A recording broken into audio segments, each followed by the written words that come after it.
Guys, that was weird. I don't know why the stream just ended all of a sudden. That was very strange. I hope you guys all come back, right? Guys, I don't even know what the fuck that was. I look up and it said stream ended. What in the world? So I had to make the stream all over again. What is going on, right? That is so strange. Technical difficulties, guys. I guess. I don't know, man. I don't know what happened. I looked up, I clicked off the screen, and the stream ended. So I don't know. But guys, we're back. Sorry about the hiccup. I thought a B-dub hunted you down. Guys, what's going on? I see John. I see Tim. I thought that I saw Lock the Bounty Hunter here too, you know? So, yeah, I don't know, guys. That was weird. It is what it is. Growing pains, right? Okay.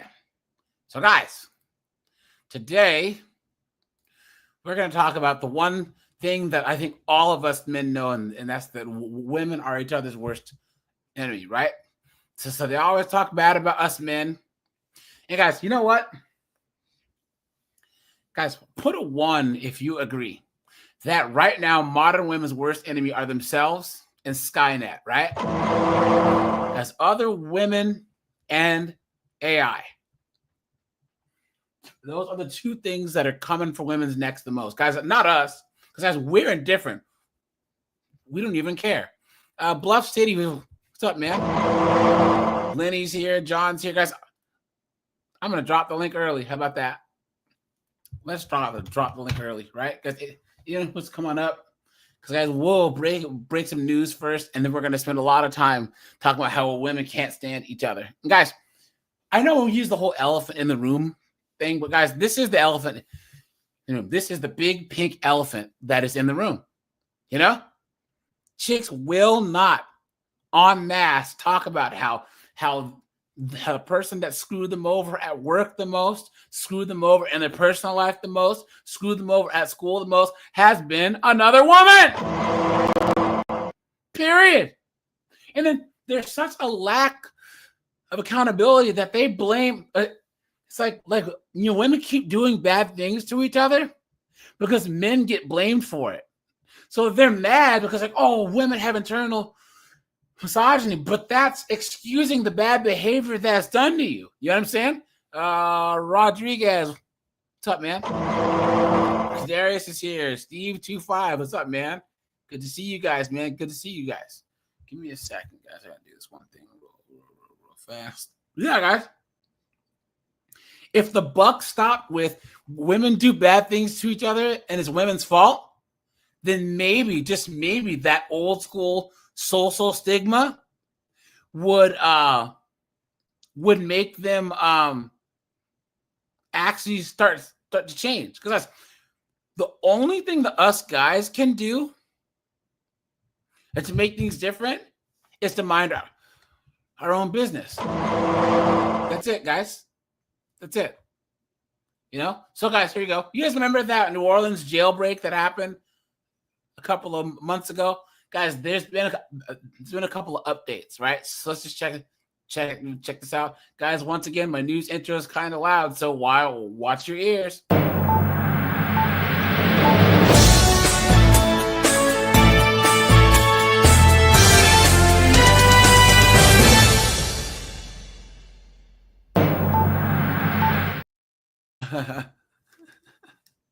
Tall Starlight, what's up, man? Laughing Man, what's up, man? Good to see you. Good to see you, man, as usual. Good to see you, man.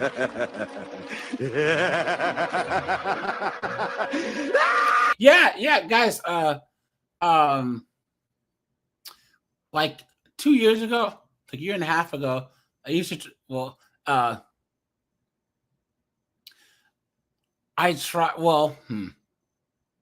guys, if you go on Twitter, guys, you'll see a lot of the fights in high school and middle school are between girls now, not even boys.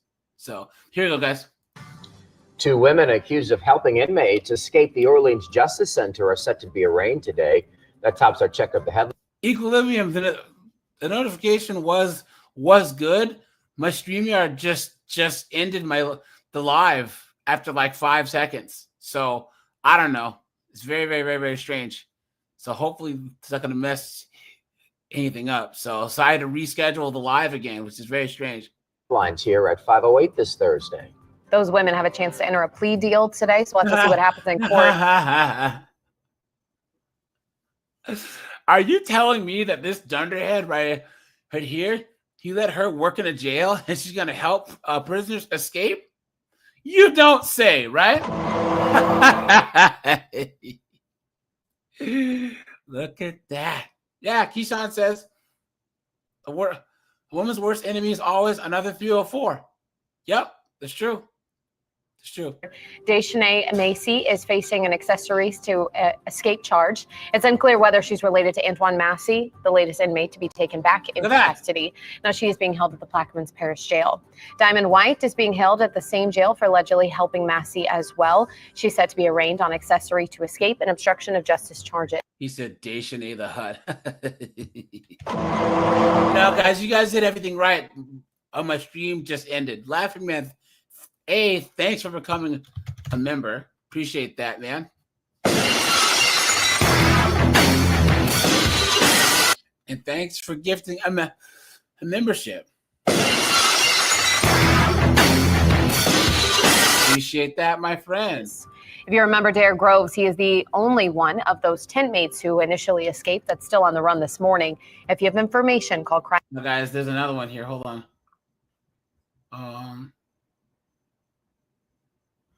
Here we go. Related to that Orleans Parish jailbreak back in May. The sister of one of those escapees accused of helping them is pleading not guilty. WDSU's Anam Siddiqui was at today's court hearing with the latest developments. Antoine Massey's sister pled not guilty. Man, Anum Siddiqui, she can get it. You know what I'm saying? You know what I'm saying? She's like all these babes. You get their pilot lit, they can suck start a leaf blower. In court for allegedly helping her brother after he escaped the Orleans Parish Jail. We tried to ask her some questions as she left the courthouse. Take a listen. Did you help your brother after he escaped out of the jail? Do you have anything to say? Dejanay Massey had nothing to say as she's accused of helping Massey after the May jailbreak. She's also accused of helping two other inmates, Derek Groves and Lenton Van Buren. She's currently out on a $50,000 bond and has to wear an ankle monitor. Later this month, her attorneys will ask the judge to remove her monitor in order for her to go to work. Diamond White is also accused of helping. Wait, 2000 guy said bad news report lady. It's not good.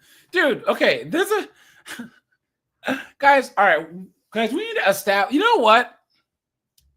I think maybe Tuesday's show, guys. We need to actually establish like a hierarchy of attraction.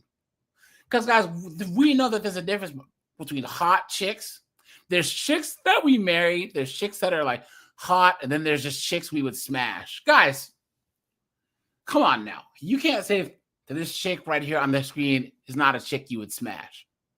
If you guys were in a bar and it was easy, she wasn't annoying, you guys would smash. Let's be honest. 99% of you guys would smash.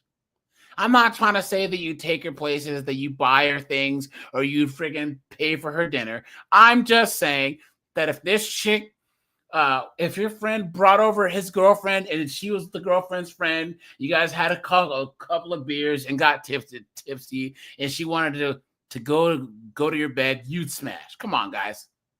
I mean, guys, let's be honest here. A lot of these newscasters, I don't think she's hot. It doesn't matter. Guys, is she hot or not doesn't equal would you smash. Because, guys, you guys know us, a 5 or a 6, we'd smash.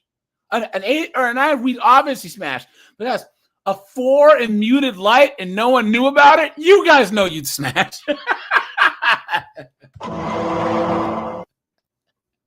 I mean, let's be honest. You know what I'm saying? Smash is different than actually take seriously. And guys, how many times do we always tell these girls that there's a difference between a guy wanting to marry you and just wanting to smash? That's two different things. Guys, think about this. You know what? I'm gonna do a fireside chat on this, guys. I always say this. Laughing man, dude, just go get your vibranium condom, dude.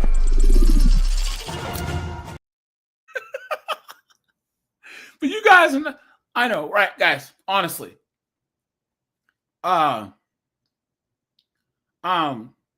taking a girl serious and just smashing, guys.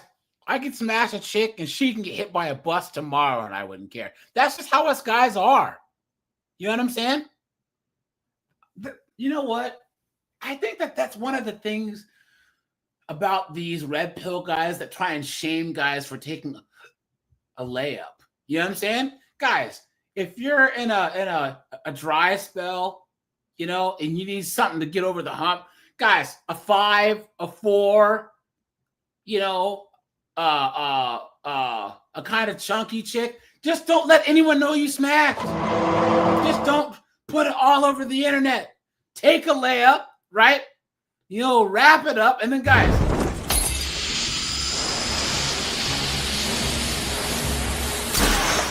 who is this guy? I don't know. Now, man. Oh man, I ain't slaying dragons.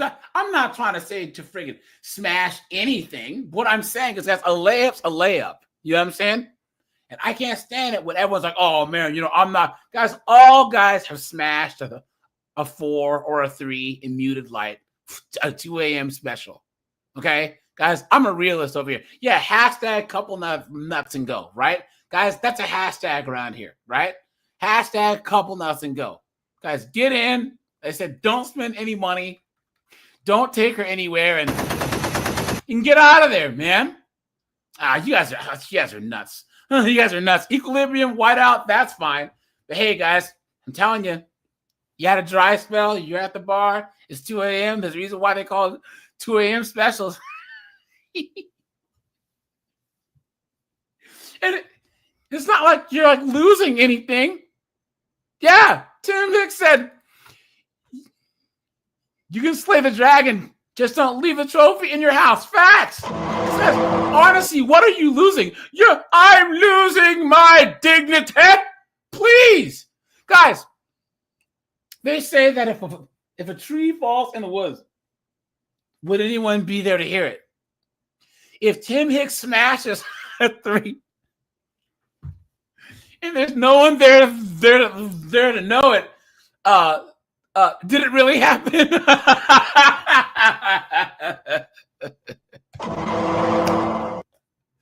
Now, guys, I'm not saying wife up a 3. I'm not saying wife up a 4. I'm not saying wife up a kind of chunky chick.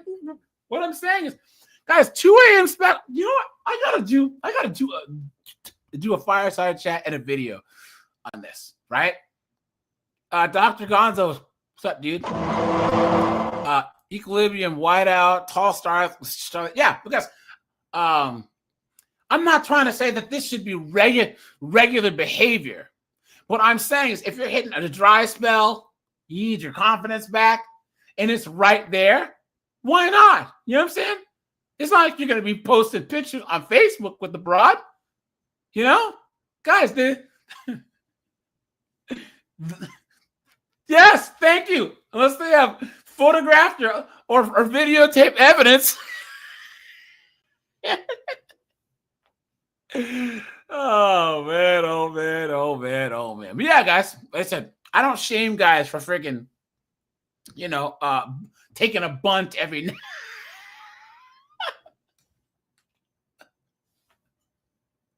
You know what I mean, guys? Take a bunt. Laughing Man says, to be serious, I don't care. If I get the be straight up, we should check out. Wait, we're gonna both get checked out.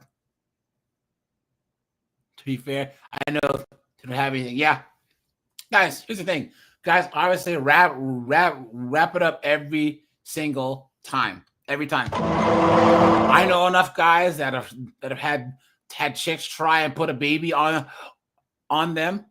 To where, guys, wrap it up every single time. You can't trust him. You just can't. Several inmates after they broke out of jail. She's currently being held in Jefferson Parish on unrelated charges. Damn. We expect her to be in court on Friday. Reporting from the Orleans Parish Criminal Courthouse, Anam Siddiqui, WDSU News. Yeah, guys, hold on. There's another story that I want to show you guys here. Look at this.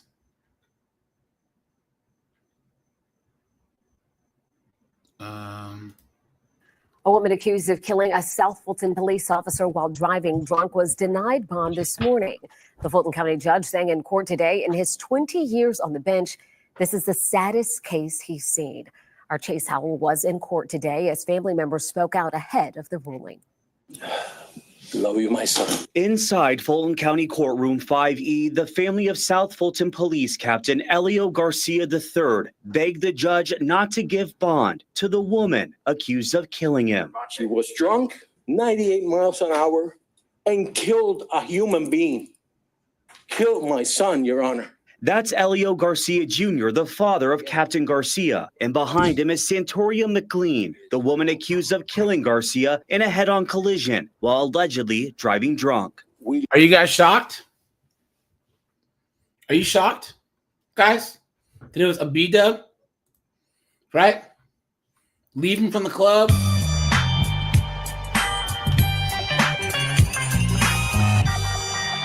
Just to hit a cop. Look at that. Lost our first grandson, my first grandson. And what's happening is this is like a deja vu for my wife and for myself. We're reliving an accident that my son had. Close to a dozen family and friends were in the courtroom during Thursday's hearing, including Eliana Garcia, Elio's wife. I'm sorry, can you read this for me? While Eliana was too emotional to give her statement, I caught up with her outside. Now, this is the third time that you've seen Miss McLean. Each time that you see her, what feelings does that invoke? Pain. My heart is broken more. I start thinking of April 15 when everything happened. It's just reliving everything.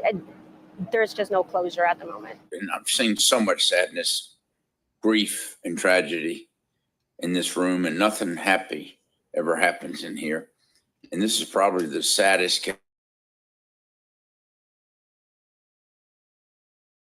Attorney had the opportunity to change his mind. We believe that the accident took place on the center median, and because that was misrepresented in the police report and in the warrants, that any other evidence in this case could be subject to a misrepresentation. But the judge wasn't persuaded, ultimately denying McLean bond. In Atlanta, Chase Howell, 11. Oh, it happened in the center median. She didn't run into oncoming traffic. What does that matter? Guys, if this was a man, he wouldn't even get a bond hearing. People actually believe this stuff. Guys, here's a follow-up on this case. Hold on. The Lock the Bounty Hunter. What's up, man? Hey, what's going on, brother?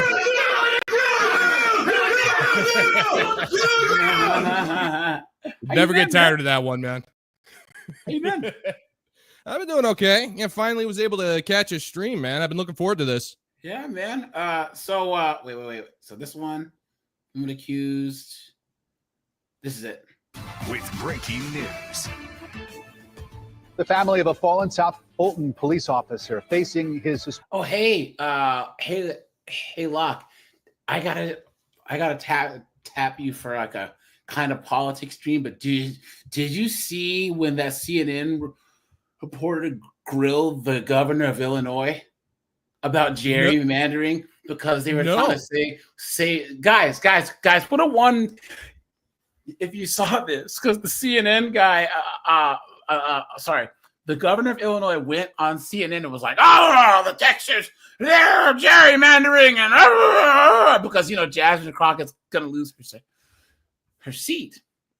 So the CNN reporter showed that Illinois is like the most gerrymandered state in the union, and that towards the Democrats. Guys, look at that. I'm not surprised. Cooked, right? No. Here's the thing: you're misunderstanding something. That whole gerrymandering thing—that's nothing but a bunch of disinformed misinformation that was made by the Ruskies. They wrote up a dossier about it. Didn't you read it? Yeah, it was written on notebook paper. Well, here's the thing: this dunderhead, what's his name, JP something or other, right? He wants to run for president, governor of Illinois, JP Pritzker. So he's a billionaire, right? And he's like, well, I'm a Democrat. I'm against billionaires. You are a billionaire, you dunderhead. Yeah, he probably has like a video of him like going fishing or trying to do something common to every man, and he's wearing like a $50,000 Rolex and has his like completely manicured, and he's just talking about how I was raised in a middle class household. And you Google where he lives. Yeah, he lived in a gated community with like a 3-story house. I freaking love that stuff. He looks like freaking Chris Christie, right? They're both freaking. Oh God! Guys, look! It's Han Solo frozen in carbon. What a mess! Here we go. Oh God! Court. I'm Rick Fulbaum. Santoria McLean is accused of driving head-on into Captain Helio Anthony Garcia's police car back in April. Atlanta News First reporter Sarah. Captain? Live from the Fulton County Courthouse, where Sarah, the judge, has just denied McLean bond. Good. That's right. The judge said, based on the evidence. Look at this wildebeest behind her, guys. Oh man, dude. Guys, wait. Now it's not showing. You guys can't see my screen. Hold on. Hold on. Let me. Hold on, guys. Hold on. Sorry, guys. Something's wrong with StreamYard. Hold on. Here we go. Can you guys see it now?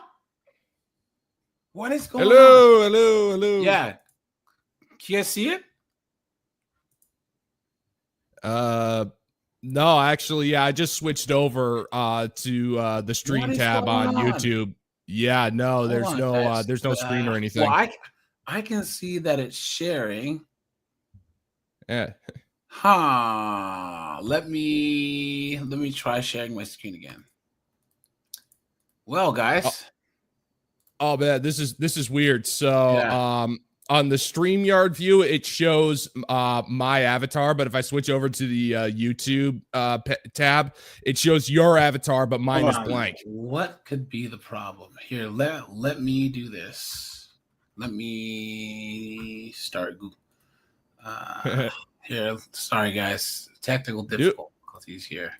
Hey, do what you got to do. I know, but yeah. So it's funny that they're the hypocrisy, right? You know what I'm saying? Because they're accusing the Republicans of doing one thing. You remember, guys, I'm an independent, so I think both that's the best way to be. What is this? Okay.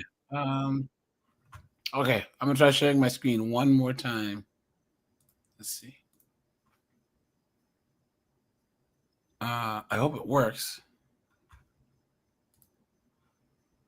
Here, Locke, stay on. I'm gonna try exiting out and then coming back in. Yeah, no problem. Yeah, I can stick around.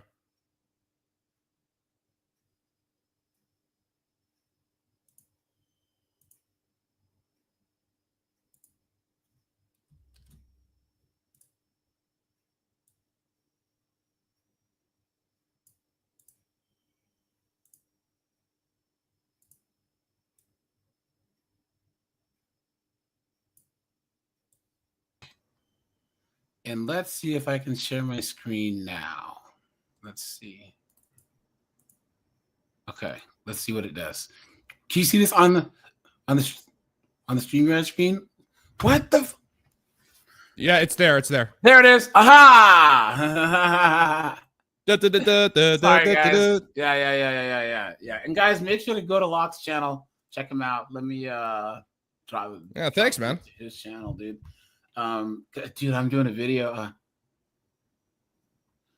Hold on. About this pharmacist chick. Guys, she has $250,000 in student loan debt, dude. Yikes, man. Her student loan payments every month are $3,000 a month. And let me guess. She has a bachelor's degree in gender studies. No, she's a pharmacist. Really? Yeah. So she says she makes like $150K a year, but lives check to check. You know what I'm saying? Wow. But here's the thing. Well, that's not surprising. Yeah. Guys, she lives by herself, has a car payment, right? You know, and it's like, why don't you get a roommate or rent a room? Yeah, you gotta figure Sell your out car, pay cash for a clunker. You know what I'm saying? So yeah, you've got to figure something out, because I mean there are times are tough. I don't think any of us would disagree on that, but at the same time there are things that you can do, but it's like a lot of folks are just like, no, I'm not willing to do any of that just because I need my 4 streaming services, even though I only use one of them. You know, I need my makeup. I need this stuff. It's like, no, those are, I'm sorry, but those are wants. When you're living check to check, you need to focus on need. But she's like a PharmD, like a medical, I don't know. She had to do like a residency. By the way, pharmacists don't have to do as much schooling as she did. So I don't know why she went all the way with it. That was like a PhD in nursing. Why in the world would you get your doctorate in nursing? Nursing. Yeah. You stupid woman. How dumb can a person be? Yeah. There's PhDs in nursing. A PhD in nursing? Like, I mean, I have absolutely, well, I guess that's one way to become a doctor, but jeez. Yep. A former state employee in Michigan says she was fired for being a whistleblower to a federal food assistance program scam. Look at that. Lawsuit. In a court complaint filed last month, Ashanta Butler said she worked for the state for 23 years with no history of discipline. The complaint says in early 2024, she reported some of her coworkers for allegedly applying for SNAP benefits, also known as food stamps, when they weren't eligible. Butler says she was fired shortly after reporting the issue to her manager. The complaint says, quote, shortly after plaintiff made the protected report, her supervisor, Rachel Hill, informed her that she had been instructed by manager Angela Barbie to target and get rid of plaintiff due to her cooperation with the Michigan Department of Corrections. So there you go, guys. This is going to be a good segue, because women are each other's worst enemy. At work, in relationships, in their families, in public, a woman's worst enemy is always another woman. Always. You know the song, right? The sisters are always doing it for themselves. They claim to like freaking have each other's backs and to be loving and empathetic, but these women will get into machete fights over the last slice of cheesecake. Yeah, and especially over Nug and Gavin, right? Without a doubt. He goes out the door when there's homeless ding dong on the line. You know what I'm saying? And her role as a whistleblower, end quote. A report from Michigan Capital Confidential shows food stamp fraud spiked 400% in Michigan from 2023 to 2024. The Michigan Department of Health and Human Services has not publicly commented on the matter. For Straight Arrow News, I'm Lauren Keenan. For more unbiased straight facts, download the Straight Arrow News app or visit san.com. We'll do this last thing and then we'll get into the topic here. Influencers and bloggers spend a lot of time at New Orleans restaurants. For some, it can mean good publicity. But for one, it meant getting stiffed on a $300 check. Good evening, everyone. I'm Katie Moore. The restaurant's owners say, I tell you guys, 300, that's it? Yeah. Wow, those guys got off cheap. You know, redheads are either gorgeous or they're gargoyles, guys. You can guess which one she is. Ugh. You can guess which one she is. Holy shit. Look who got bait with the ugly stick. A woman contacted them saying she wanted to do a review. And then they say she refused to pay her bill. Rachel Hanley shows us what happened next. Within a few days, a table for two turned into a massive social media drama. I learned a lot about Reddit the last couple weeks. I was not. You know something. I should have been prepared for that, but I wasn't. I'm kind of ashamed. Look at this guy. You tell her she's a goddamn whore. Like 2017 called. They want their freaking haircut back. Exactly. Oh my God, that is retro in all of the wrong ways. If I was in a restaurant and this person just walked up to me, guys, I'd get up and leave. Yeah. Whatever this person has is contagious. Oh my God. I mean, this is Pooch. I was about to say, it's like you either shave your head or you don't. Yeah. I feel like that's something you should fully commit to. If you just shave the side of your head, yeah, you're just telling the world that you're too lazy. And try and have some eyebrows, like real ones. You know what I'm saying? What are you talking Janella, about? an Italian restaurant on St. Bernard Avenue. Bella Blue and Andy Principe opened it last year. In July, an Instagram account called Fashions Digest contacted them, offering to review the restaurant. Blue asked whether they'd be expected to pay the reviewer or to comp food or drinks. And she was like, no payment necessary. It's just going to be myself and one other influencer. The night of the reservation, a woman named Diane Kronstadt showed up with another person. They racked up a $290 tab with multiple entrees. Of course. Was this wine? Two bottles of wine or just two? Yeah. That's two glasses of wine. So those were $17 glasses of wine. Damn. Oh wait, no. Yeah, wait, there's another one. Yeah, you're right. There's four glasses. There's 4 glasses of wine that I'm seeing so far. There's 1, 2, 3, 4. Yeah, you're right. Eggplant, Parmesan, cannoli, some type of appetizer board, soup, steak, pasta. Damn. Trays and glasses of wine. Then their server told Blue they were expecting to be comped. I had the messages pulled up and everything, and I just was like, this is what it is. And she's like, well, you misunderstood me. That just means that you don't have to pay us. Yeah, please, look at that. Okay. So you want to know something interesting? Yeah, this woman or this quote unquote influencer has a whopping 54,000 subscribers. Yeah. Like she is a nobody. That's not to like knock somebody with 54. I mean, that's impressive, but at the same time, in the grand scheme of things, when you're talking about online influence, that is nothing. Especially on Instagram. Yeah. Now 54,000 subs on YouTube's a bit different than Instagram. Oh yeah. I would you know agree. What I mean? Yeah, but that would be like saying 54,000 followers on Twitter. I would say, like, as far as importance, it goes 54,000 means more on YouTube. It goes YouTube the most. Then I would say Instagram, Twitter, and then TikTok. Because TikTok, 54,000 followers means nothing. You know what I'm saying? At all. Yeah, but it's I mean, I don't know. It's just I feel like, the only people who, and I use this term lightly, mind you, the only people who could actually make a case for something like that would be somebody with over 1 million subscribers. But then again, at the same time, I feel like someone like that would have enough respect and dignity to pay the check. True. Yep. Yeah. True. She asked me if $300 was a lot to us. Oh, look at that! Look at that! Oh, what? Oh, what? Is $300 a lot to you? Is $300 a lot to you? Look at that! Just like a woman. Look at that, guys.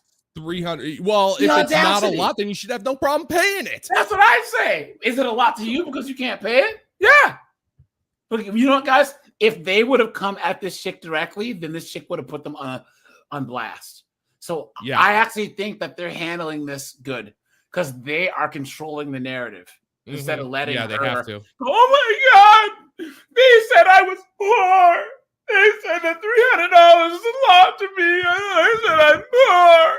Yeah. You know what I'm saying? Didn't realize we were struggling. He said it was 304 with the tip. Bravo! Then That's a good one. Kronstadt to go. At that point, I was like, "Listen, I don't want you to write about us. I don't care. I just don't want you to write about us. I just want you to leave. I said, I want you to leave a tip for our server. He says Kronstadt and the other person left without paying the tip. Later in the month, this review from Kronstadt appeared. In it, she calls Puccinella not worth the hype or price. She says it's in a sketchy location and that the interior looks like a plain barn. A restaurant employee posted the whole story on Reddit, which sparked more posts, comments, and articles. Principe says police told him he couldn't file criminal charges and that it would have to be a civil case. He and Blue don't plan to pursue that over this amount of money. She just says, as a new restaurant owner, it was a learning experience for her. I've already have a more descriptive contract in place and just more parameters and boundaries around what we're willing to offer, what we're not. And the social media chaos has had an upside. She says she has noticed an uptick in business since the story first went viral. Nice. Rachel Handley, WW. Like I said, guys, you know, you want to know a woman's worst enemy. This woman owns this restaurant, and who's trying to mess with her business? Another woman, right? Yeah, but I think we need to give props to the owner for it's like he's saying, I don't care about the money, I don't care about the review, but the least you can do is leave a tip for the people that you're disrespecting. I honestly think that's a class move right there. Yeah. Like he is willing, they are willing to take a $300 loss, but they want to make sure that their workers who make next to nothing get something out of the deal. Like I got to give credit where credit's due, especially since wait staff are treated like garbage by modern women. Yeah. Now, guys, I'm gonna do a thing on these modern women who say that they're not gonna buy school supplies. And when I first saw it, well, hold on.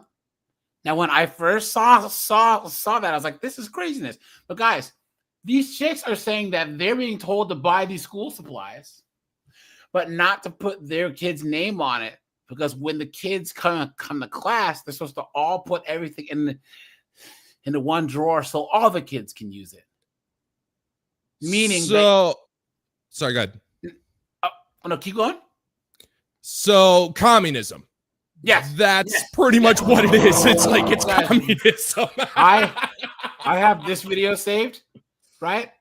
Matter of fact, here, guys, and we'll get on the topic here in a minute. Oh man, this is beautiful. I buy all this school supplies for my kids.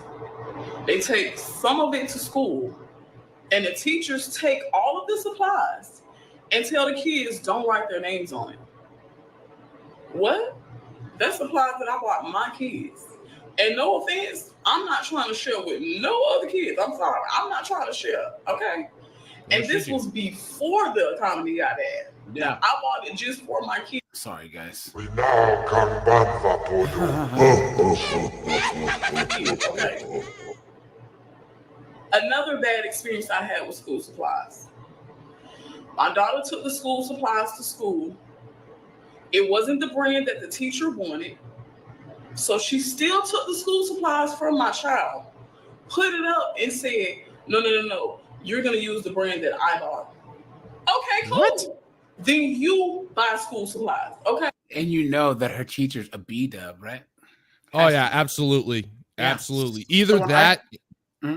Yeah, either that or they have multicolored hair and believe the classroom is the appropriate place to come out of the closet. Exactly. Yep. Now, guys. So yeah, guys, I'll do a video on this. So I will admit that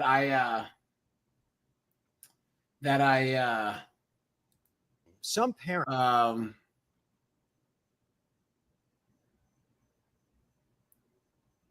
mom dumping. What is this? Sorry, guys. So, guys, I misjudged, obviously, okay? Because I thought that woman, she would be full of it. But, guys, I understand what she's saying.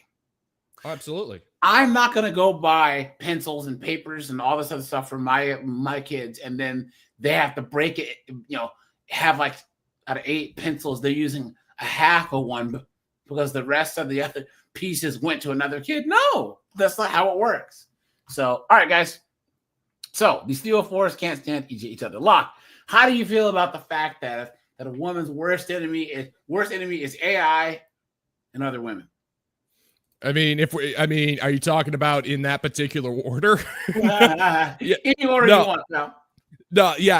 Absolutely. Like one thing that I've noticed since I've started doing this is these women are incapable of feeling any emotion that is not pure misery, crippling loneliness, or unbridled rage. Yeah. And so when you are in that much negativity, all you want is to drag people down to your level. That is all you want, because that's all you can feel.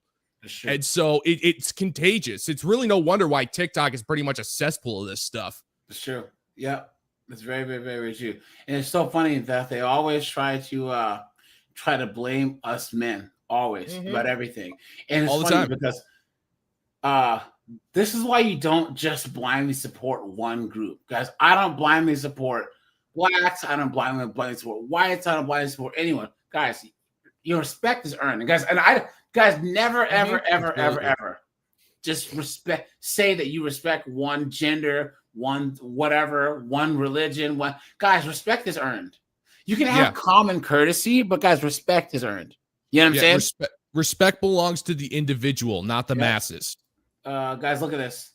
Now, this is as loud as it gets, but I think there's something we all notice but are not allowed to say. So let me go ahead and say it. Most women harbor a thinly veiled hatred for one another. Behind their all smiles persona, you'll often find a cold war and a silent rivalry among women in everything from the clothes they wear to the guy that they're able to snatch. I think this is why movies like Mean Girls is so enduringly popular, because in both its name and its plot line, it says out loud this politically incorrect truth about female nature with a spin of comedy. So like I often do, I'm taking a dive into the psychological and evolutionary biology to explain why this is. There's one fact from history that still presses on us today. Women are a lot less hierarchical than men are, meaning women tend to see their group dynamics on a more equal level in both status and authority. Men, and however, that's true. have always been by their hierarchies. That's why you see others, they'll see a hot chick, trying to, having good outcomes with men and be like, oh, well, she's just a woman like I am. It's like, no, there's a big difference between Rihanna and Lizzo. You know what I'm saying? A big difference. And Lizzo will always be the one to charge in and pretty much just ruin everything. Yep. She's the bouncer that nobody hired. Exactly.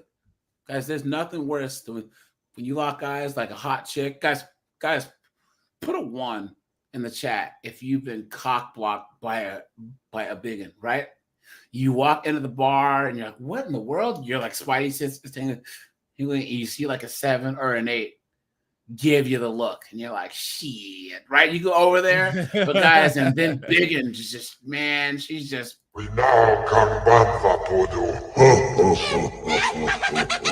and you're like, what is your problem? Which shows just what Locke said. Misery loves company. Yeah, if I can't be happy, then nobody can be happy. Yeah. And these women are incapable of being happy. Exactly. Yep. From hunting thousands of years ago to running modern day corporations, the need for survival demands that men arrange themselves into a chain of command to get the job done. But where it gets interesting is that even women are more willing to accept the authority of a man over another woman. Sure. This is perfectly reflected in a Gallup survey back in 2014, which revealed that more than 39% of women outright say they prefer a male boss at work rather than a female. Oh, it's more than that. I thought it was over 50%. You know what I'm saying? That's not surprising at all. Said that they prefer to work for a man. And I have one where this chick said that she'd rather work for a white dude. She was a black girl. She's like, I'll give me an AARP, have an old white dude named Stan over one of these DEI hires. You know just so long as the human resources department is dominated by women, that's all that matters. I know, right? female one. And just speaking from a personal perspective, when I was working a job like a 9 to 5, I always preferred a male boss. These numbers have only recently started to shift due to a lot of societal pressures in the Western world, but they still remain a reality in most other societies. Do you see how this creates two forms of competition? Women, with this more egalitarian view of themselves, makes them less likely to accept the leadership from another woman. This is also why small attempts to one-up each other creates a friction that simmers into hidden jealousy and hatred. And this is the same as, you guys remember when these women were saying that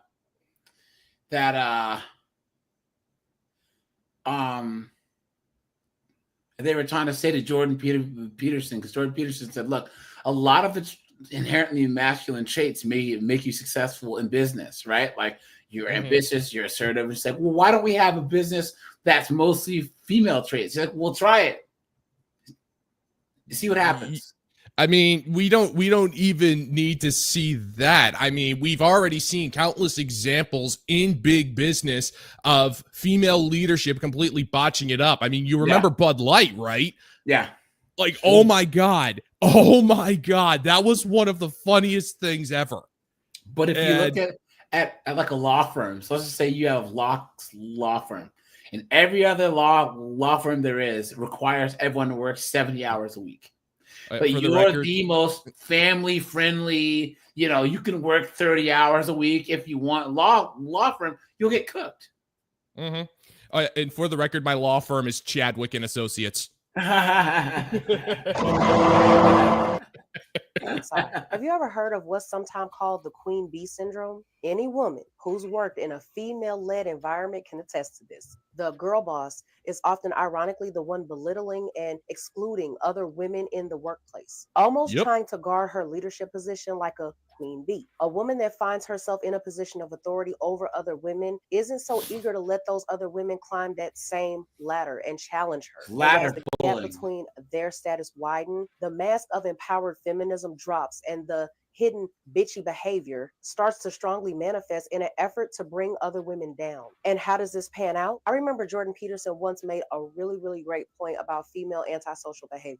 Women take the route of innuendos, gossip, and reputation destruction as a primary channel for their anger and despise. Now, what's unique about this is it's often hidden in plain sight. Unlike men who have the threat of physical violence behind every level of conflict, women that hate each other take the covert route, spreading rumors, sending up a bad report, subtle insults, and social isolation. It's this brewing toxic pot that keeps simmering, sometimes ending in a rare but all-out catfight. Men, on the other hand, can hardly afford to be their own enemies. Men, whether it be on the front lines of war or the boardroom of a dying company, they would rather defer their authority and follow the lead of a more competent man if it's for the greater good.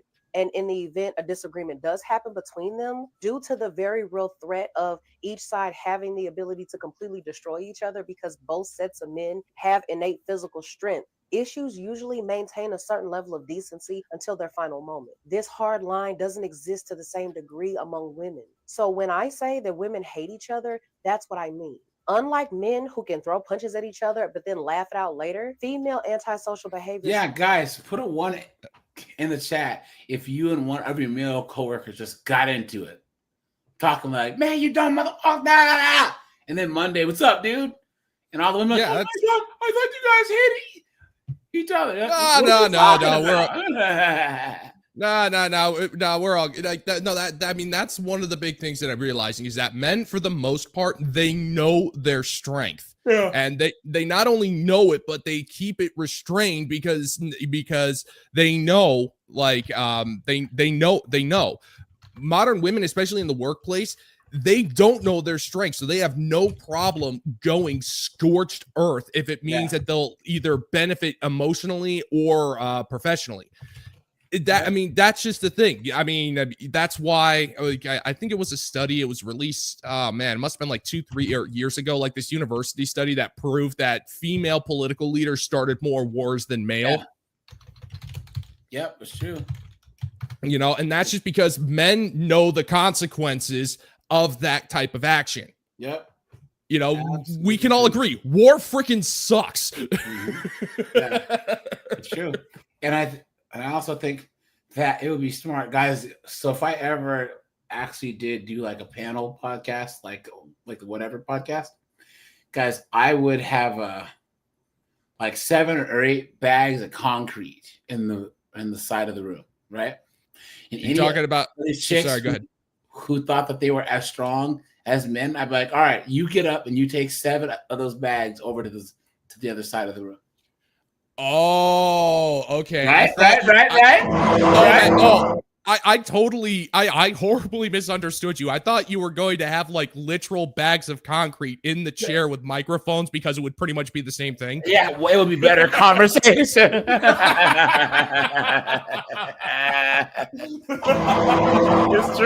It's true. But yeah, guys, all these chicks, I think that they're as good as men. Guys, get like 7 or 8 bags of concrete, a couple of bags of asphalt. You know what I'm saying? Get a sledgehammer and then put like have like a couple of slabs of concrete and try and have them put what's it called? The big metal spikes that you kind of hammer in the concrete. Rivets or or whatever. And try and have them hammer that in there. And watch them fail. And there's guys who do that all day, every day. Spills over in the atmosphere and seeps into every single fabric, from tones to gestures to choice of words. It goes unnoticed, but yet infects their behavior and interaction very discreetly. And most often it stays in that state because this festering anger, jealousy, and bitter competitiveness never gets an opportunity to release its pressure. So with that being said, until the next video, I'll see you guys later.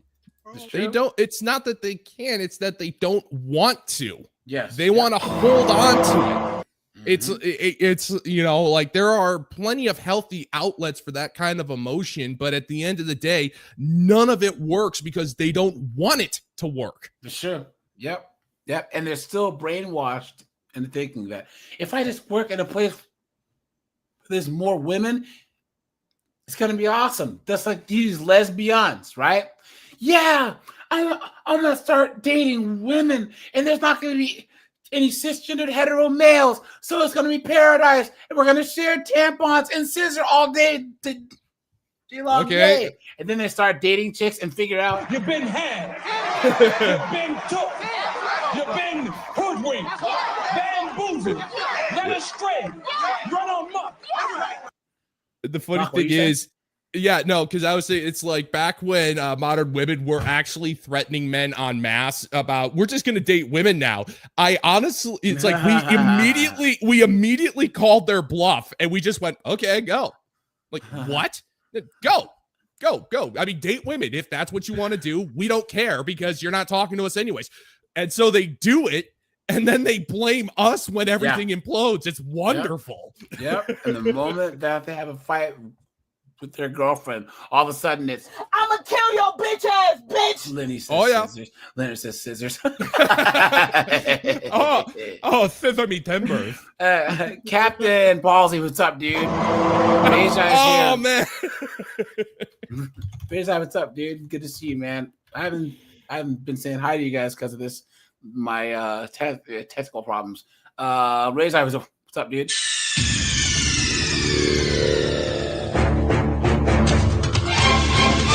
DTM is here. Adam Schrader's here. Remixer's here. Carlos Sachs, what's up, buddy? Who did I miss? Scott's here. David's here.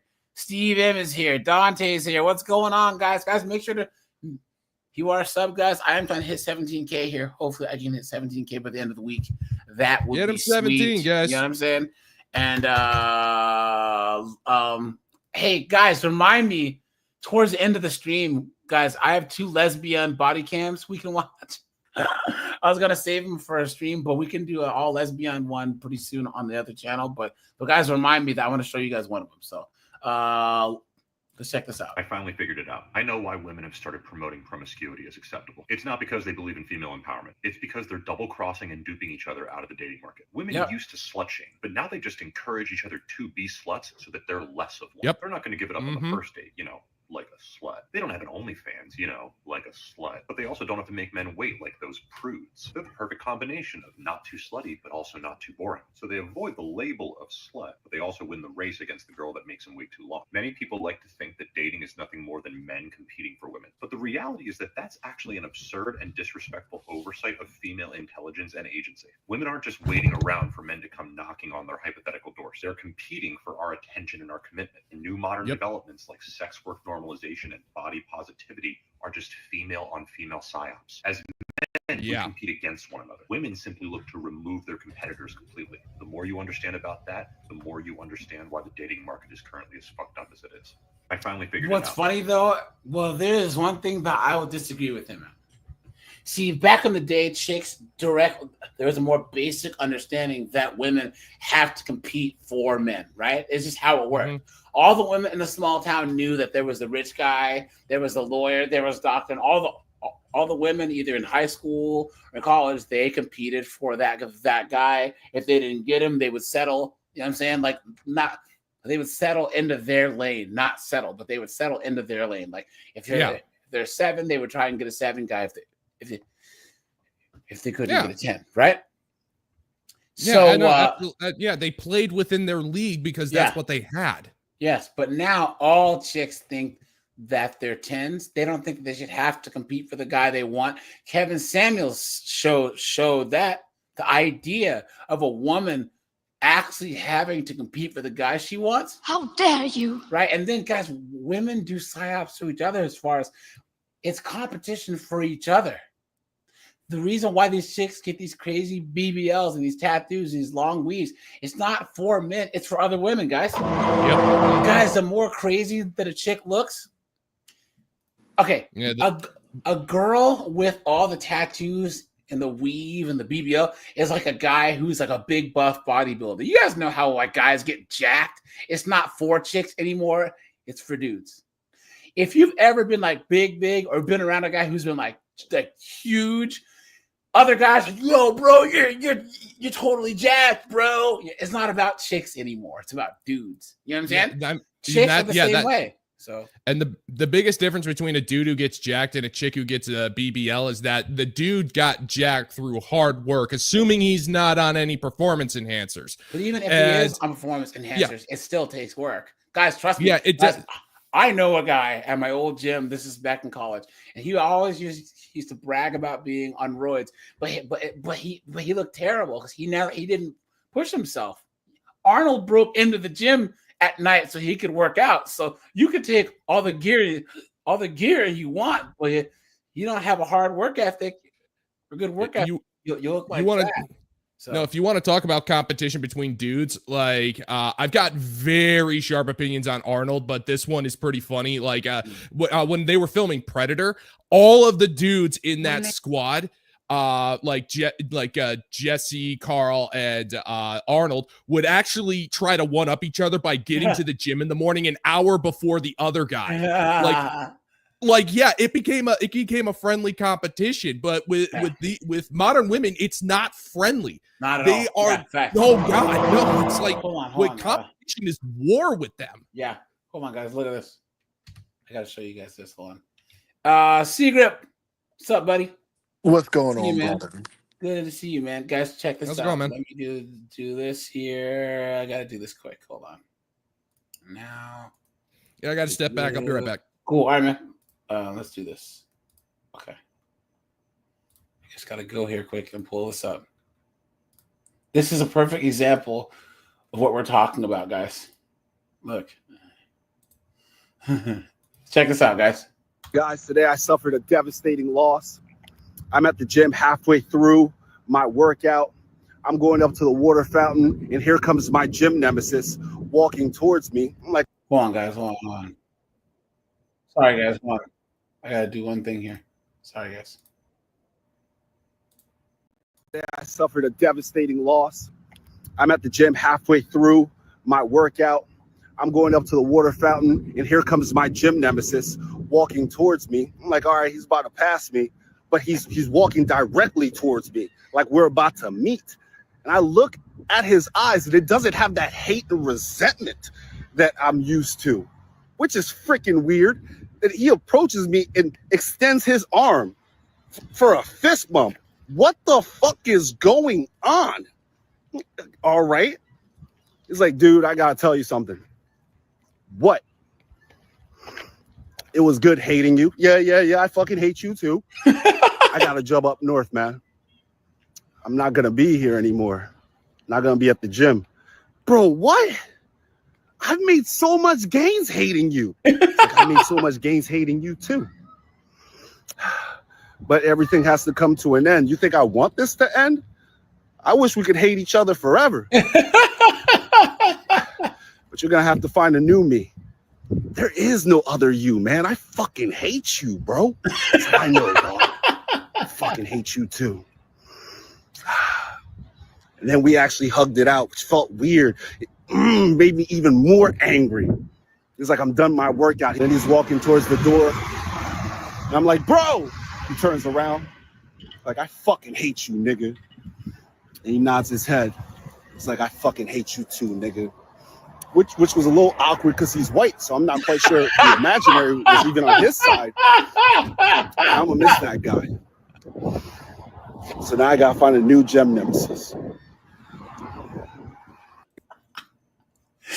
Oh, look at that, dude. Look at that, man. Look at that.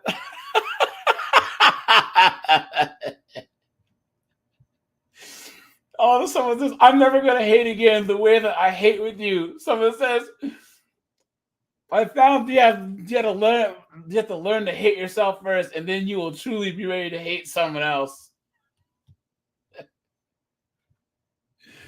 Look at that, man. That is hilarious. Someone said losing a gym nemesis is way worse too than losing a gym buddy.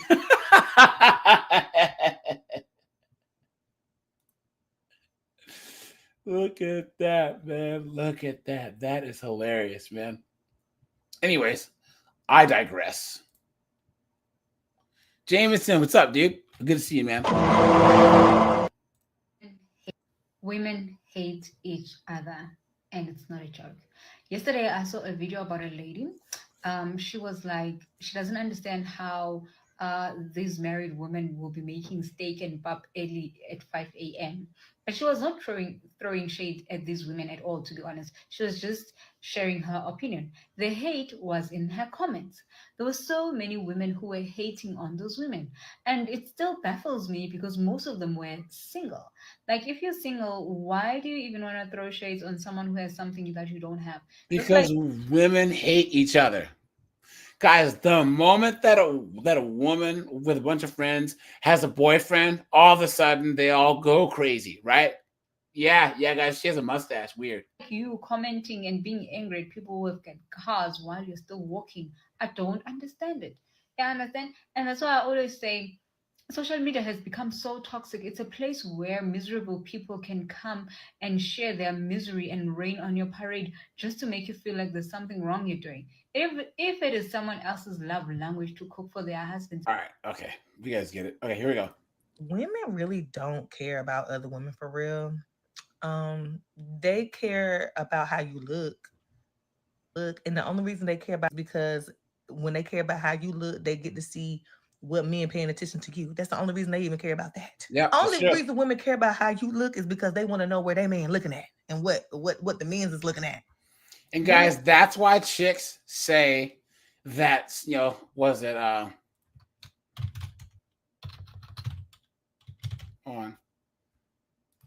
that's why they say that Sarah Jessica Parker is pretty. Okay?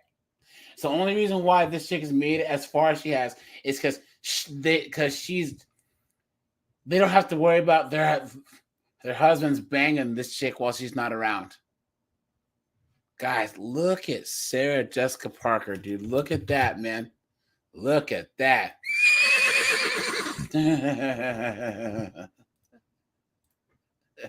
Men do not actually care about the safety and well-being of other women. We know that some men don't either. Women just as bad. That's why I don't understand. I do not understand why y'all gang up on men so much, and women literally do the same thing. Y'all don't care about women for real. True. Women don't care about themselves for real. Don't even care about themselves. If you are a woman and you have your head on straight, okay, and you're trying, you can't even really be a friend to a woman these days. There you go. I'm not even trying to be funny. Mhm. You can't even be a friend to a woman. Because the thing about being a friend, it's the same thing with any type of relationship. It comes with standards. It comes with, I see. You guys, we all know that if accountability is kryptonite, then standards and boundaries is like the color yellow to the Green Lantern. You know what I'm saying? Mm-hmm. Yeah. Guys, yeah, I could see that. This is why a lot of women don't have any friends now. Just because, guys, friendships, any type of relationship, you got to have a certain standard, right? Or there's expectations. We all know that these BO4s hate being held to any standard or any expectations, right? That's why they want to use terms like partner in relationships or other things. It says partner. Yeah, any other type of language, guys. Right now, the modern woman lives in nebulousness, right? They want to redefine words or get rid of the meanings of words altogether, right? Absolutely. So now everyone's making these assumptions, right? And no one knows anything. That's why the term partner is so bad. If Seagrip says that he has a partner, right? And you have to ask a follow-up question. Well, first of all, guys, anyone who that uses the word partner, guys, what's the first thing that we assume? Business relationship. What is that? She has no respect for the man. That's my first thought. Why are you gay?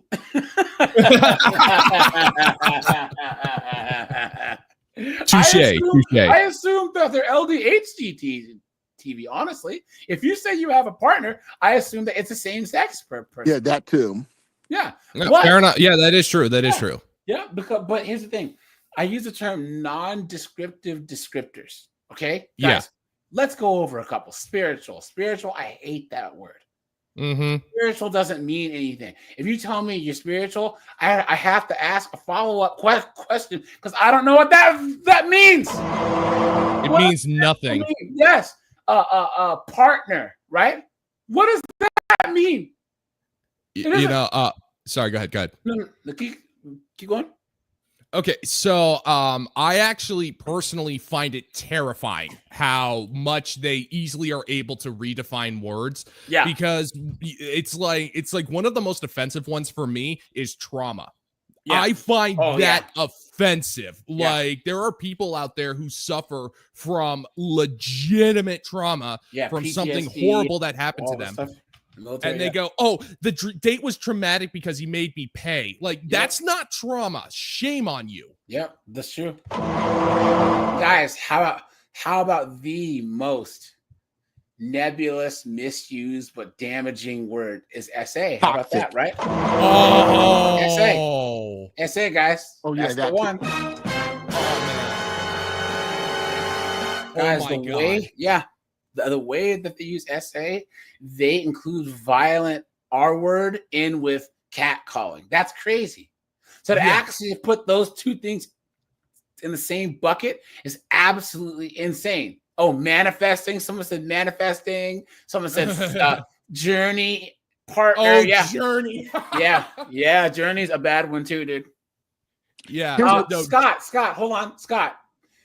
Even if you say that you're spiritual, that it means that you go to church, you just use a non-descriptor too.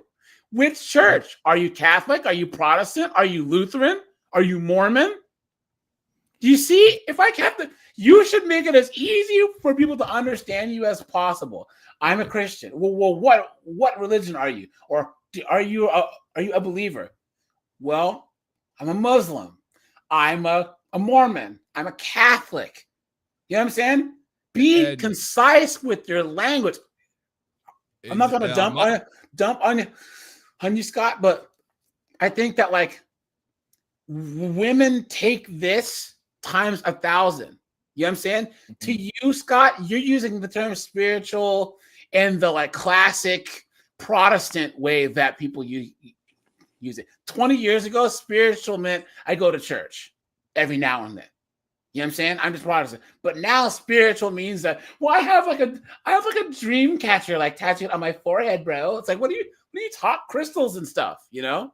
So yeah, my question for a woman who says she goes to church is, okay, do you still recite the Lord's Prayer before watching that tarot video on TikTok? Hey guys, you know what? I have to do a video on the psychics of TikTok. Oh man, they're great. They are great. And he was, Right. hey, Locke, what's that one? What do you call that fashionably divorced chick? Oh, Granny Gertrude. There it is, guys. I couldn't remember. Oh, Granny Gertrude is the gift that keeps on giving. I couldn't remember. Guys, make sure to drop a like on the stream, guys. Hit the super chat button. Hit the join button for a membership, guys. Here's what I love. Appreciate that.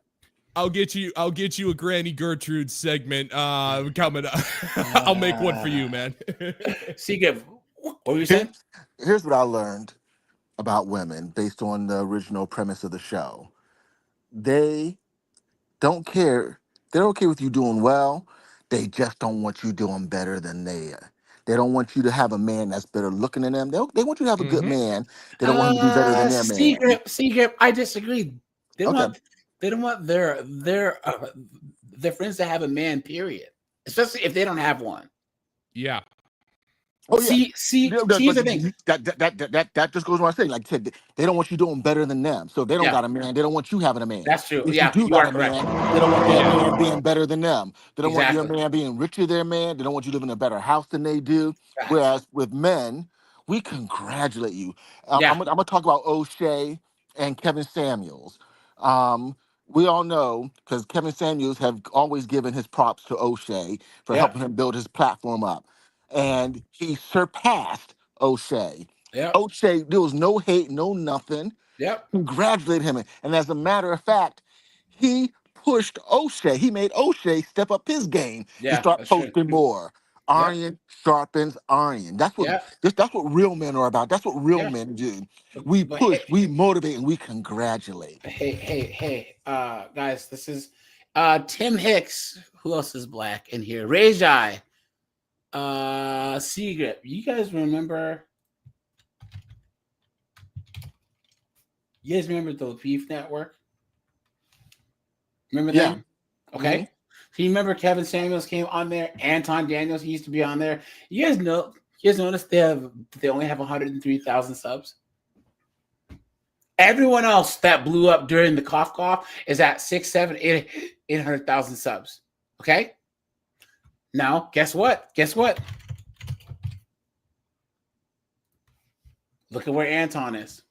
Oh, wow.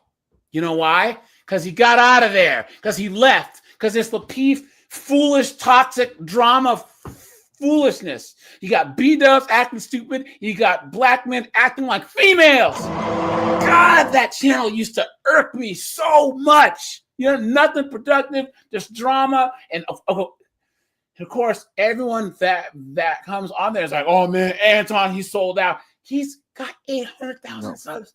He's almost at 1 million subs. He has a work ethic. Thank you.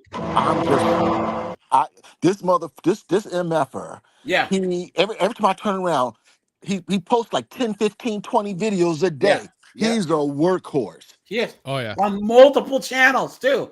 And here's the thing, guys. He had to get out of that toxic. And guys, that's another word that's a non-descriptive.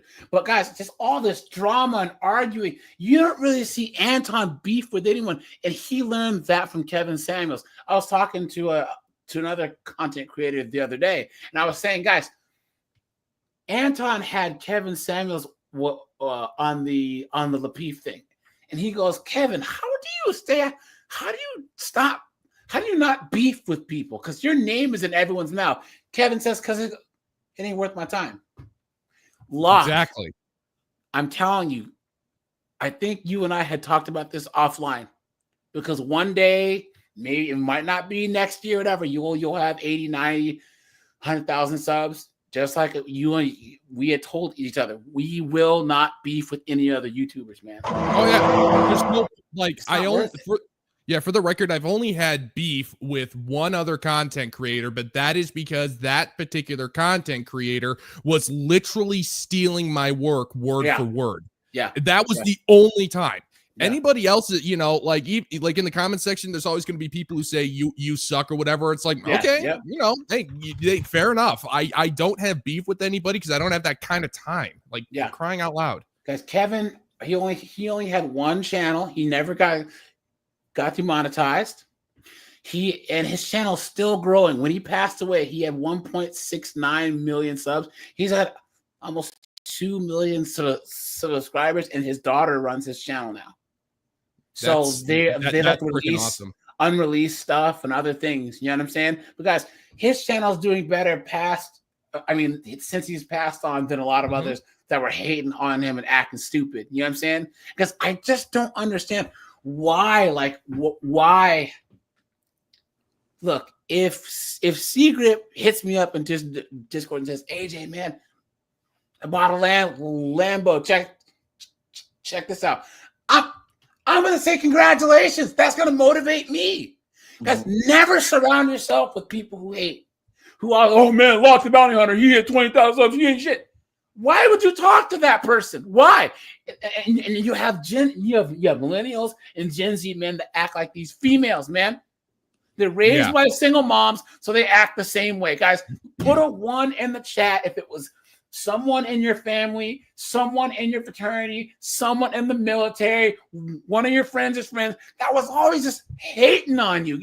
You guys remember, guys, we used to call it secret back in the 80s, because remember, hating wasn't a word until the 90s, right? We used to call it dirty macking. You remember? Yep. Why are you dirty macking me, man? What are you talking about? Guys, nothing's worse. Nothing will tear the... All right, here you go. Question for you guys. Snowboard, what's up, dude? He's muted. Guys, 2 questions. Who's worse? Your supposed best friend who's a player hater, or a crazy girlfriend who's trying to tear you down? Who's worse? Oh, hands down, the person that is smiling in your face, pretending to be your friend, but tearing you down in the background. Yeah. Oh yeah. Shaking your hand while leaking down your leg. Yeah. or who's worse, guys? Okay, here's a good one. The biggin friend that's trying to cock block you, or that one friend of yours that might be just like an acquaintance.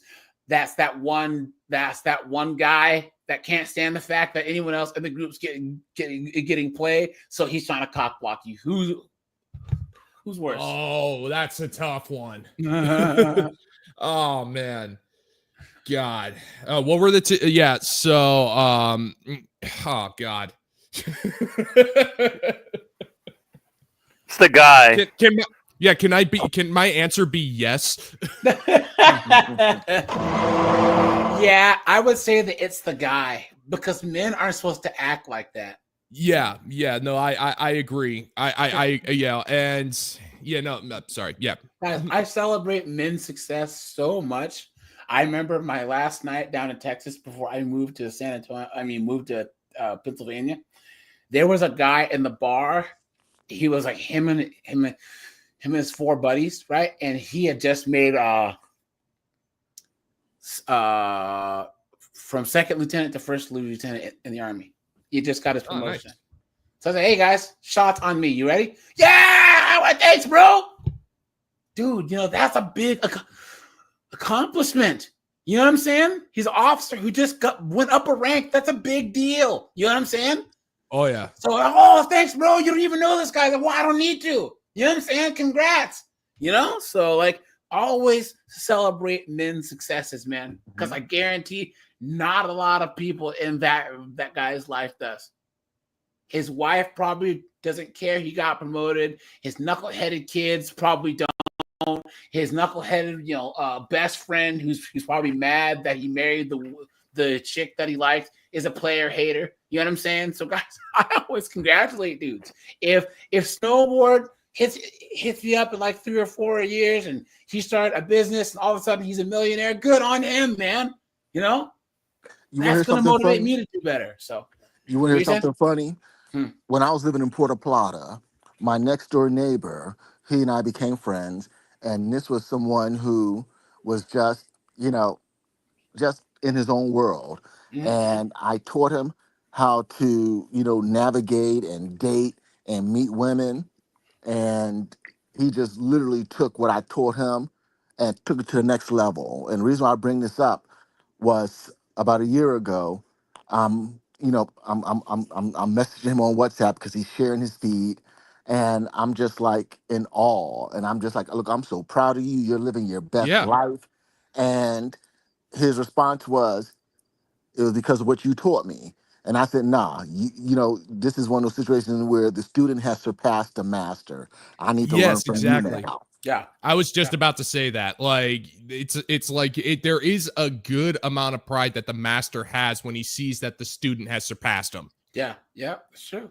It's true. And guys, I don't, and this is the thing about our space where I always say that one of the things that makes the Red Pill superior is we don't try and compete with younger guys. We're always trying to put the younger guys on game. Always. Yeah. Guys like Steve and, C-Grip, who are in the 50s and 60s. You know what I'm saying?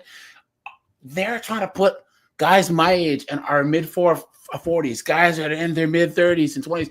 They're trying to let us know to not make mistakes, the same mistakes that they've seen or that they've done. Right? Yeah. Women don't do that. They do not. Misery loves company. That's why you always see these girls' moms set them up for failure because they do not want to see their daughter do better than them. And I've never shied away from, one of the dudes that I talked to. He actually said to me, one of the reasons why he likes talking to me is because I don't just talk about I don't talk about the highlight reels. I let you know all the mistakes that I have made. I frequently say I've been there, done that. I got the T-shirt, and I tell you these things so that you don't have to make the same mistakes that I have. He keeps telling me, you clock these females left and their game plan. I say, well, that's what happens when you have 20 years on someone and you've dated 100 more women than they have. You've been there, done that. You got the T-shirt. Yeah, but this would be the same as Colin, who calls in. He's a master technician. He's like a master mechanic. You know how many cars Colin's worked on? His knowledge about cars is probably more than most of ours in this chat. So you could ask him a question. Why is Colin going to outcompete us for car knowledge instead of just teaching us? You know what I'm saying? He's forgotten more. Exactly. Yeah, thank you very much. He's forgotten more than you can learn in 2 years. Yep. And here's the thing, guys. I think this is the thing about my channels, guys. So like I said, this is all our journey. Speaking of Colin, he said thousands of cars worth of. His ears were burning, guys. Good for you, guys, man. Good for you. Congrats. We can all learn things from each other, and that's why I like the live streams and all of that, guys. When I say we, like, this is my channel, but this is our space, guys. Like, I know a lot, but Locke knows a lot, C-Grip knows a lot, Snowboard knows a lot, guys, and we can pool our knowledge and we can win. It makes it easier for us to win. All of us can win on our own, fine, but it's more difficult. The easiest way is for all of us to share our stories, share our knowledge, and guys, even you younger guys, right? Guys, there are older guys I know that can learn a lot about social media and about all this other stuff from you. So all guys have something to contribute, right? That's why hierarchy and stuff is contextual, right? Because it's like, if we're in a auto shop, we'll talk to, Colin's going to be the number one guy. If there's a guy in here who's a social media guy and we're talking about building an Instagram or whatever. So we recognize based on skill set, who's going to be the one to be the teacher, So, and guys, you also learn this a lot if you take a martial art. guys, if you ever try and beat judo, judo is going to win. If you ever try and beat jiu-jitsu, jiu-jitsu is going to win. Guys, you are never going to master a martial art. All you can do is do your best. But the more that you learn, the higher up you go, and like jiu-jitsu, the higher you go up as a boxer, guys, you realize the more you don't know. You know what I'm saying?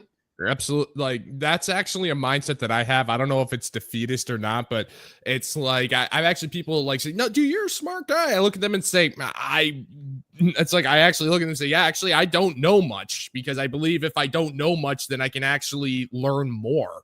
But that's know enough to know how much out there is to know, if that makes sense. If you're closed-minded, guys, did you guys know that in 1901 they were going to close the patent office because they thought that everything that had been invented had been invented?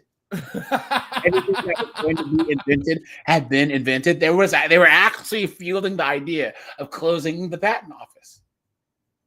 Yeah, there's no way people can invent anything. It's all like, I didn't know that. Yeah, it's crazy. And imagine being so full of yourself that you believe, there's nobody's going to be able to invent anything ever again. Yeah.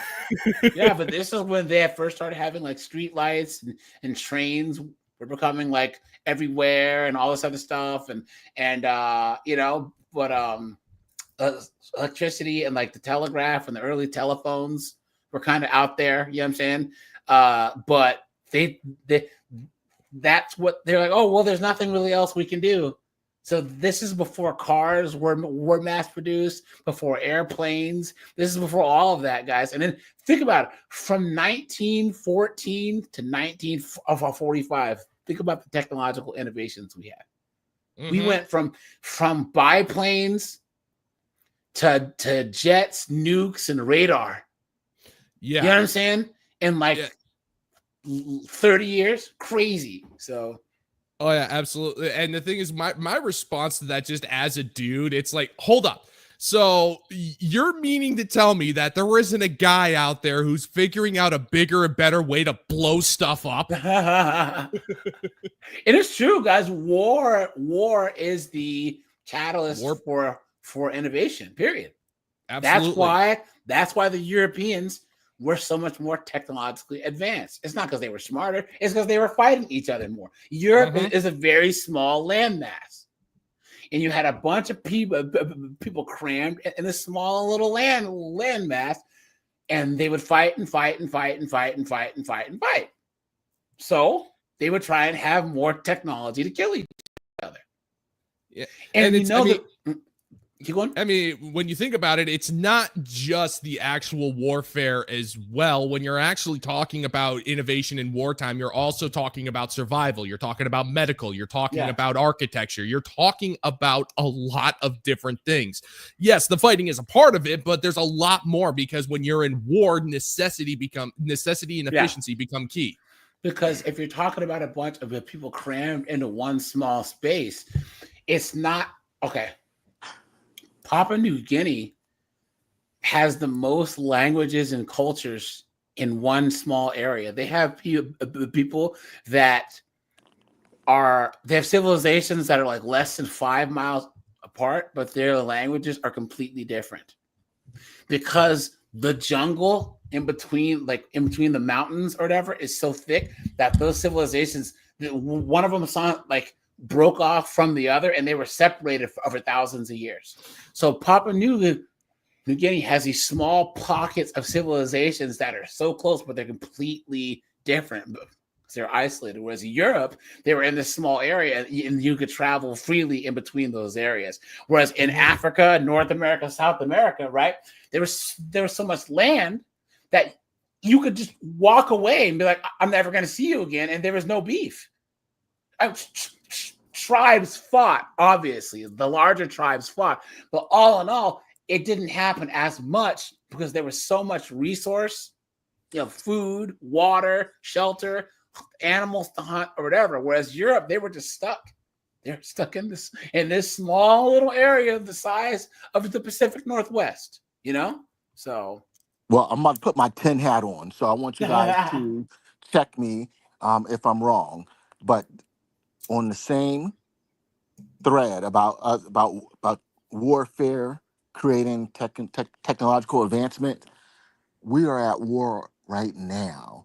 And this AI war that's going on between us and China is going to change so much that the Industrial Revolution is going to seem like nothing, what we're looking at coming up. And so I keep telling women that I know and people that I know that if you're not taking steps right now and making changes and adapting now, you will get left behind. In a big way. Yep. Cooked. Oh yeah. People do not realize how powerful AI is becoming right now. And the thing is, I take a look at AI and like the state of the culture right now, and I just looked at it and said, we were promised Terminator 2. I know, right? Yeah. We were promised Yeah. It's like honestly, we were promised Terminator 2, and we are not getting Terminator 2. Yeah, well, guys, I want my phase plasma rifle in the 40-watt range. Here's the thing: AI has tapped into people's laziness. Because absolutely. Right now, people use AI to do a lot of things to like not even in a innovative way. It's just because they're lazy. They use ChatGPT to write their papers in school and to do all these things. It's just tapped.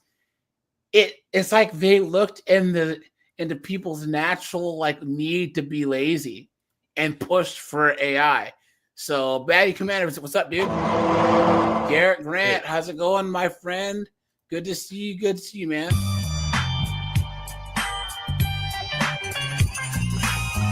Okay, so guys, back to the topic here. This is from a smaller content creator here, right? But as he says, why do women hate each other? Okay. A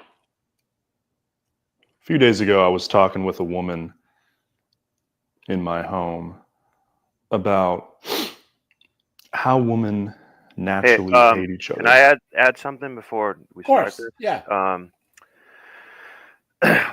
Along with the women, quote, hating each other, so to speak, that's where the gaslighting and the delusional stuff kind of is a double-edged sword. So I think some women know that it's feeding the delusion of other women, and they're giving them the opposite advice. And I think that some women know that they're playing both sides in that. So it's an authentic celebration of their success. So that's one part of it. But then they're gaslighting them to do the same behavior that isn't working. We see this on, all these videos that we watch, and they're like, you got this, girl, I believe in you and all that, when they should be saying, hey, like, you need to stop spending on your credit card or getting drunk or whatever like that. I think some of them are doing that because it's a way to weaken their competition in a way. And I think some women really know that they're doing that. Yeah, but Snowboard, we've had this conversation before. Guys, put this in the chat. Adrian the Great, what's up, dude? Guys, Locke, Seagrip, Snowboard, myself, we would never recommend that guys do what we would never do. Yeah, correct. I take it one step further. Like, I truly do believe I am in no position to give any man any advice. And I would only actually because that's just how I am. Like, it's like, I'll comment on stuff. And if I actually know something on a particular subject, I may chime in on something, but I just don't believe I'm in a position that I am an expert on anything. But opinion is not advice. But at the same time, you can be prescriptive. Guys, there are the certain, hands in Power Rangers things that we can agree on. Like no single moms. Guys, it doesn't take a sociologist or a PhD to be able to tell a guy, don't date a single mom. It doesn't take a friggin', guys, you can be prescriptive. No single moms, no nurses, no chicks with bipolar, no junkies, wear condoms, right? These are just things that it's just common sense. You can prescript common sense. You know what I'm saying? Yeah. This isn't hard, and it's sad because once again, we have to understand, guys, what's common sense to us is not to these blue-pilled, trad-con, knuckle-headed morons. Beta! It's not. This is the same as like Dave Ramsey's. You guys know how we like roll our eyes at Dave Ramsey because he's some finance guru. That's just basic financial knowledge. But guys, people are so stupid.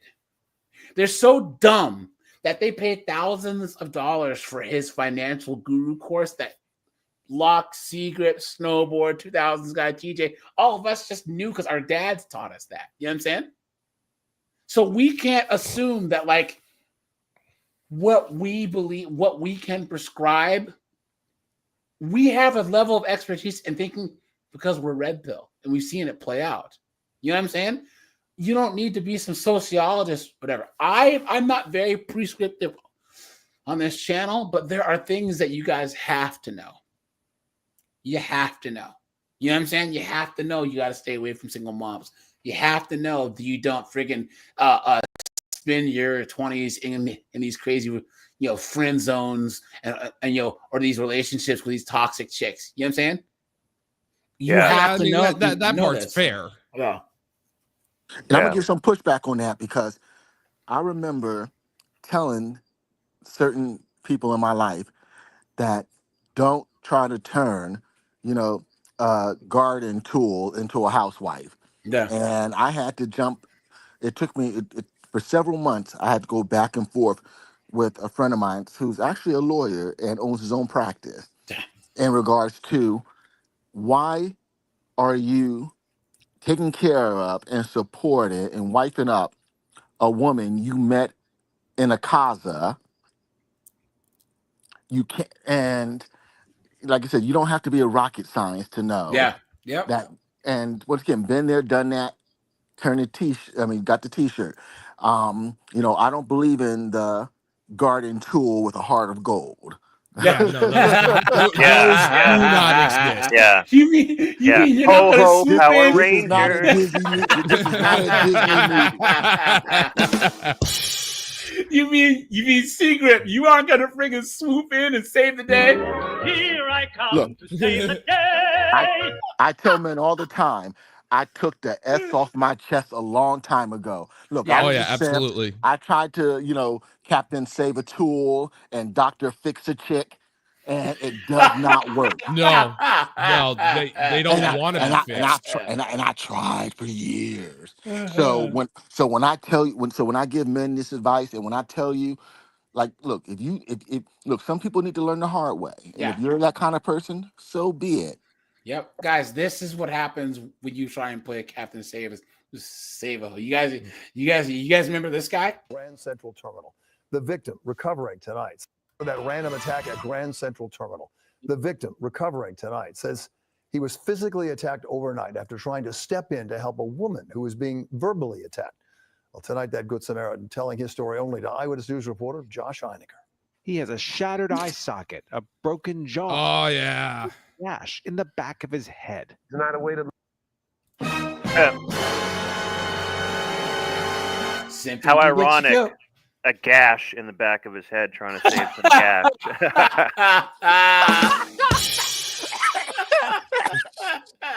When he got hit, he got whip gash. Oh. Live, I'm not liking the city, my city, and I grew up here. I'm born and raised. And from his hospital bed tonight, Kenneth Haygood described the encounter he had early this morning while waiting for a 5 train home from work as he stood on the mezzanine at Grand Central. And then I see a woman over there, very attractive, standing by herself. And then all of a sudden, this guy appears, and he starts yelling in her face and waving his arms in her face. And I'm like, yo, what's going on? Is he getting ready to hit her or something? He says he walked down the stairs to the platform, put himself between the man and the woman, and called 911. It's like, where's he at? I said, he's coming at me right now. He's walking towards me with his, intent. And they said, where's he at now? I said, he's right in front of me. Kenneth says he was speaking to dispatchers when the man attacked him. The next thing he knew, he was in an ambulance. Some people are really fucking stupid. Cranial brain bleed. This was New York, right? Yeah, of course. Of course. Lock, he can Lock, expect. Lock, you got to ask. You've been had. You've been hoodwinked, bamboozled, led astray, run amok. In my defense, it could have been Chicago. That's true. Or Seattle. Yeah, you're right. In his head, fractures all up and down his orbital bones. Hours later, his sister Mia got a call that Kenneth was at Bellevue after the man ugly had knocked woman. him down and kicked him repeatedly in the head. Cops quickly caught the assailant, who they say has multiple prior arrests, Of course he does. including at least one assault. The woman didn't stick around. You hear that, guys? Oh! Yep.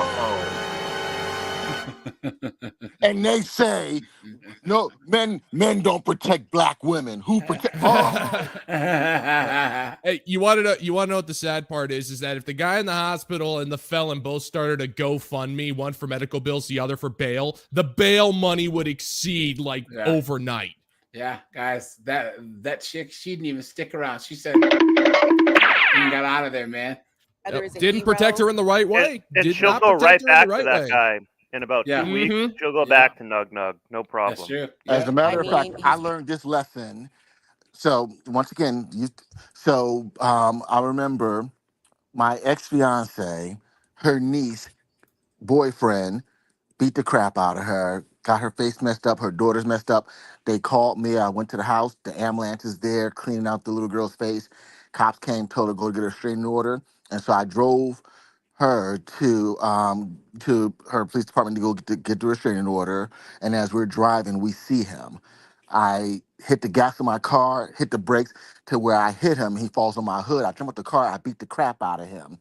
And I'm about to power drive his ass. And then it just hit me that, look, if I kill this fool, I'm going to be the one in jail. So I go let him down. So I beat the crap out of her. We got traffic blocked on both ends of an avenue. Cops come and they let me go. They let me go and arrested him because they saw her face, saw the little girl's face. They let me go. And mind you, now my foot is all sore because I kicked this fool so many times. And a week later, they're back together. And that's when I learned never, ever again. That's when I took that off my chest. Yeah, my mom used to work at a trauma center down in Texas, and this cop, he responded to this call, and this guy had his wife in full mount. It was like John Jones elbows, bap, bap, to her face, right? So the cop tackles the guy.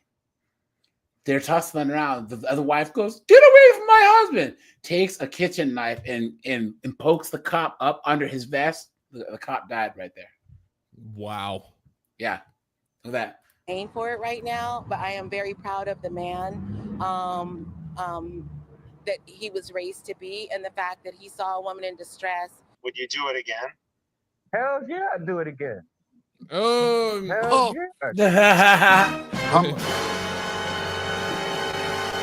Mind you, they're talking to his sister, not his father. Where's the father? Like this, guys. And he'll get killed next time. His mother raised, and that's what kills me, because when you look at how some of these boys are being raised and listening to their mothers, and I'm just thinking to myself, and I've seen it too many times, that look, she's raising you to be the man that she wished she had now. Yeah. She's not raising you to be the man that dicked her down, dick decimated, dick destroyed, and dick dismissed her. She's not raising you to be the man that got her into her nether regions. She's raising you to be the simp, the cleanup guy. Yep. Big time. Yeah. Someone says, check the woman out. She didn't even stick around to say thanks. Look at that.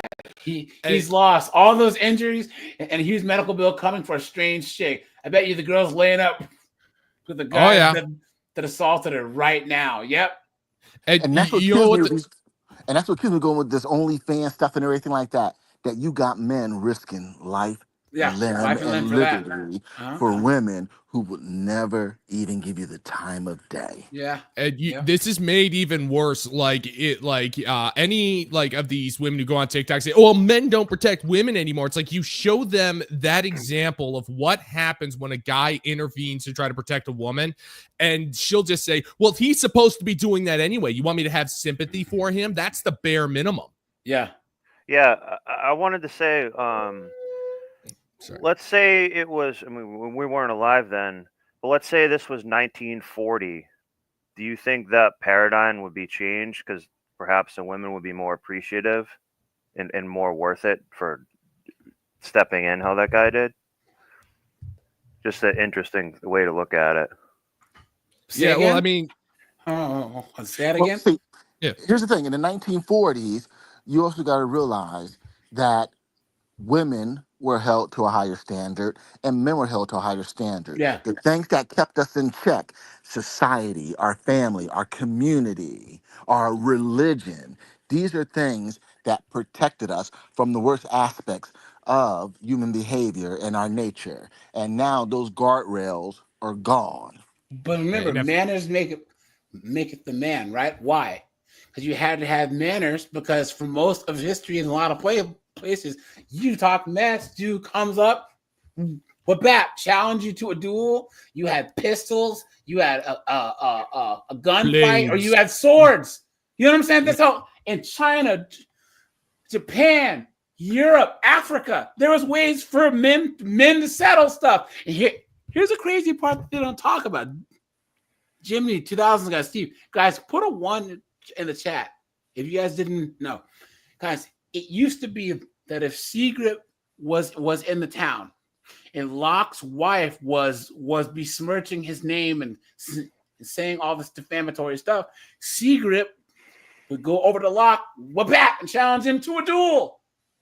So Locke's wife could get him killed.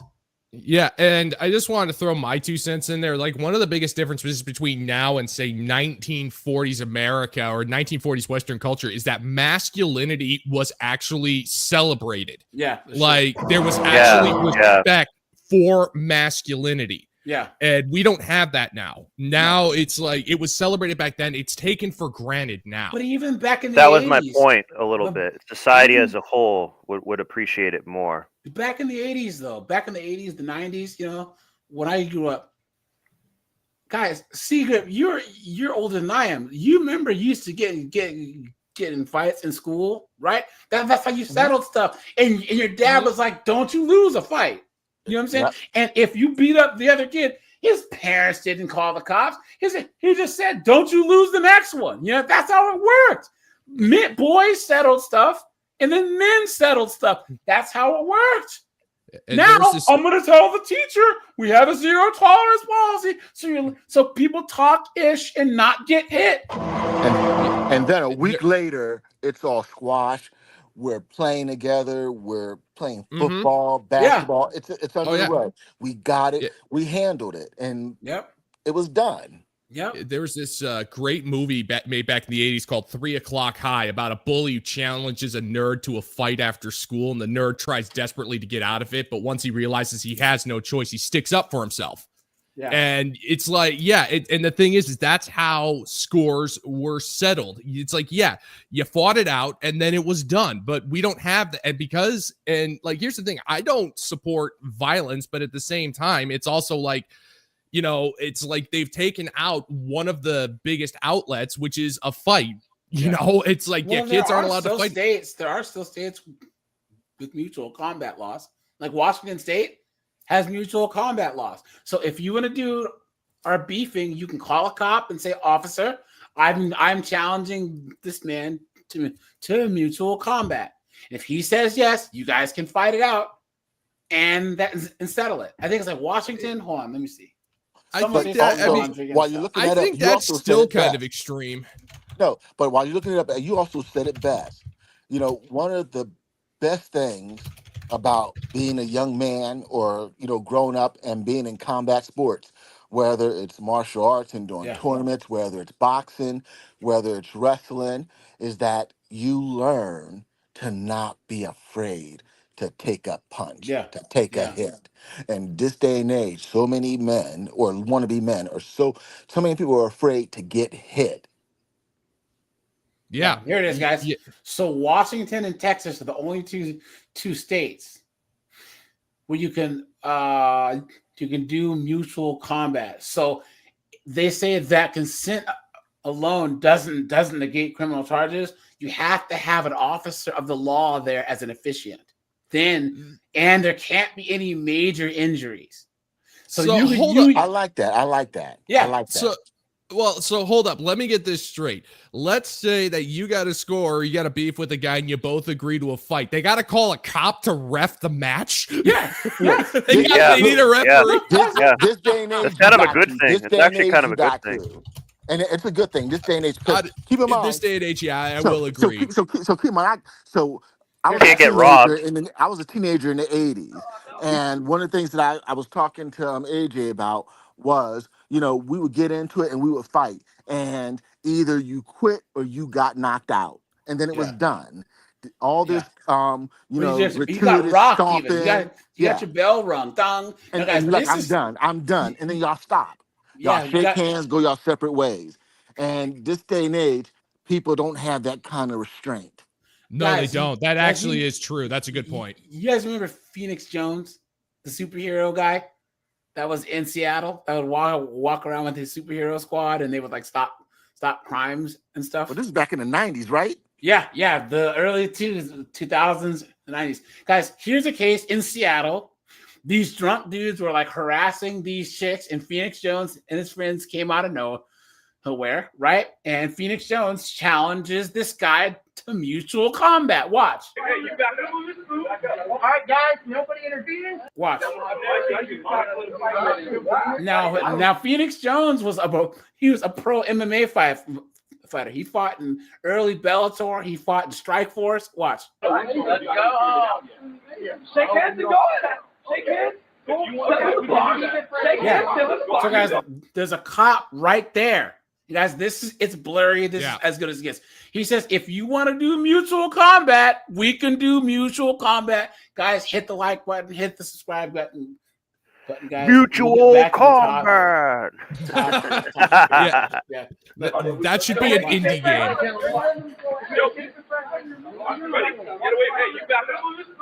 All right, guys, nobody intervening.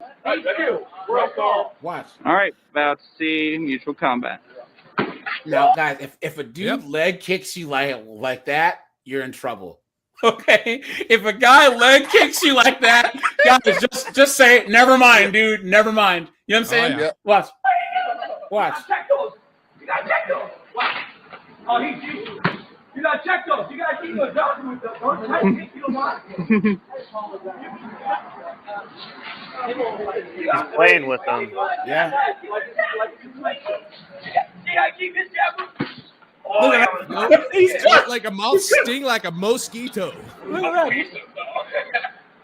Swanky rushing and slamming. You can't do that. You're now seeing Phoenix Jones.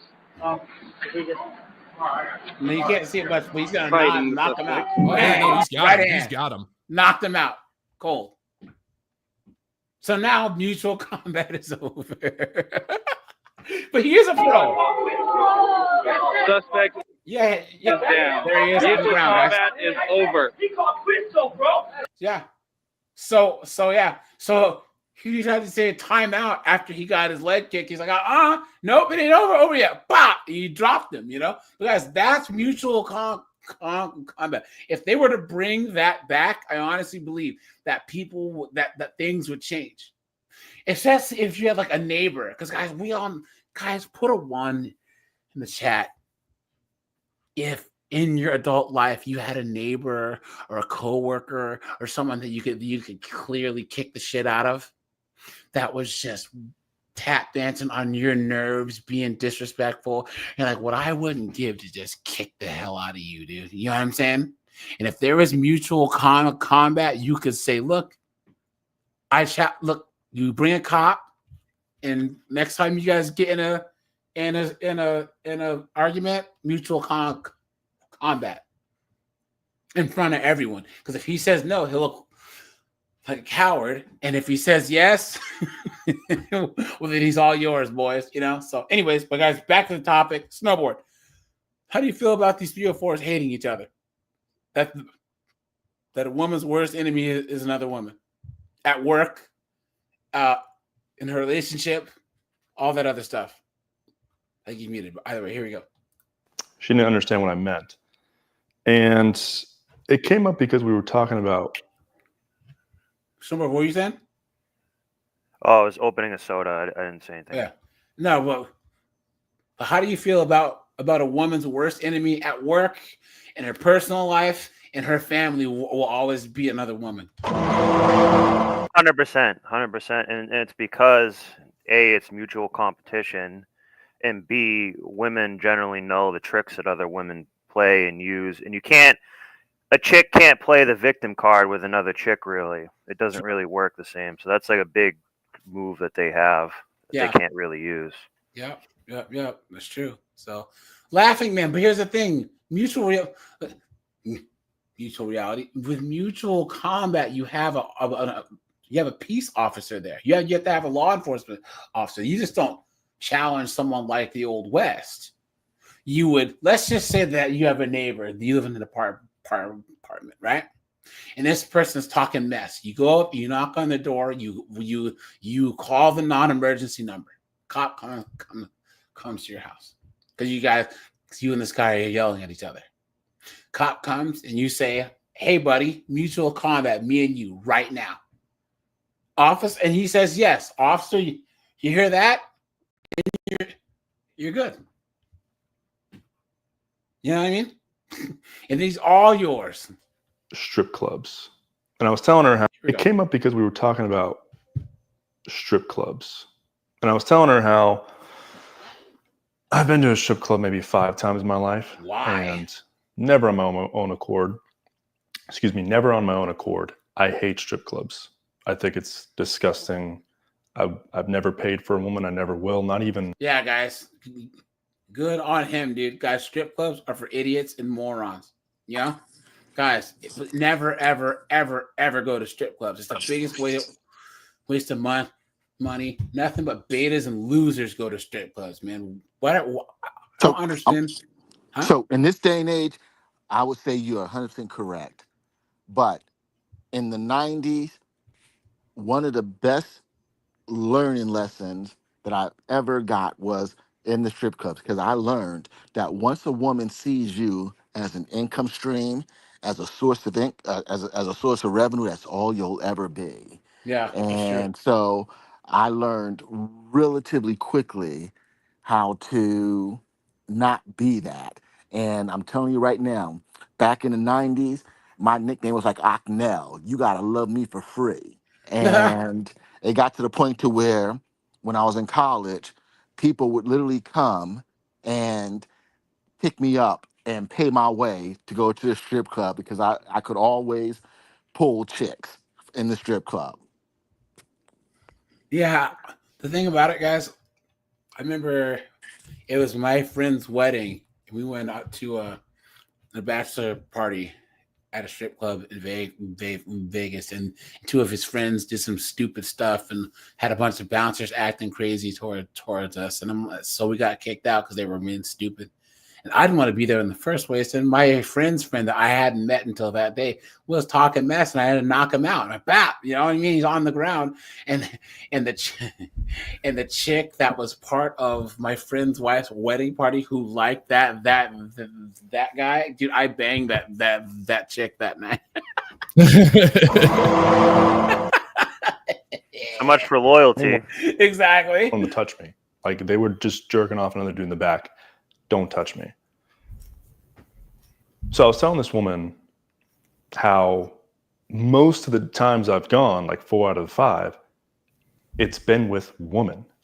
Women are the ones that wanted to go to the strip club. And it sounds weird, right? But women love that for some reason. They love going to the strip club. And as we're sitting there around the chick on the pole, which I have a funny story about what happened to me there for another video, we're sitting there with the chick on the pole and they're cheering her on like, yeah, you get it, girl. You go, girl. They love it. Why? And I was telling her, I go, why do you think they love it? Why do you think they encourage her? Why do you think they cheer her on? So I said to her, so why don't you? And you know what she says? She said, yeah, I mean, I encourage them too. I love it. They do your thing, get your money, all that thing. So I say, so why don't you be a stripper? If you love it so much, you encourage her so much, Why don't you be a stripper? Why don't all those girls that I've been with? Why don't you go be strippers? Mm-hmm. Oh no, I wouldn't do that. Of course. Or So so you're we going to say encourage someone to do gaslighting. something that you would never do.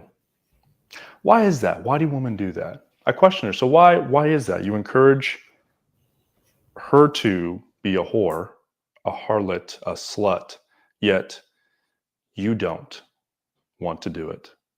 Why do you encourage her then? It's because you hate her. It's because women hate each other. Women, the reason they sit there at the strip club and encourage the girl to be a whore, to objectify. Have you noticed how like Gen Z and like young millennial guys, instead of women, say woman? Have you guys noticed that? Like they use woman and women. They use woman the same for singular and plural. Once you hear it, Rachel Wilson pointed it out on a whatever podcast. Once you hear it, you can't unhear it. Men and women do it. Younger men and women do it. It's crazy. You know, I thought it was an accent thing, but then she pointed it out, and now on TikTok, people go, "You need to respect all women." It's like, you mean women? Weird, man. Mr. W, what's up, dude? Good to see you, man. By herself and her body while I'm sitting there disgusted. The reason they encourage that is because it makes themselves feel better, that they're not the ones on the pole. They love putting each other down. They always compare to each other.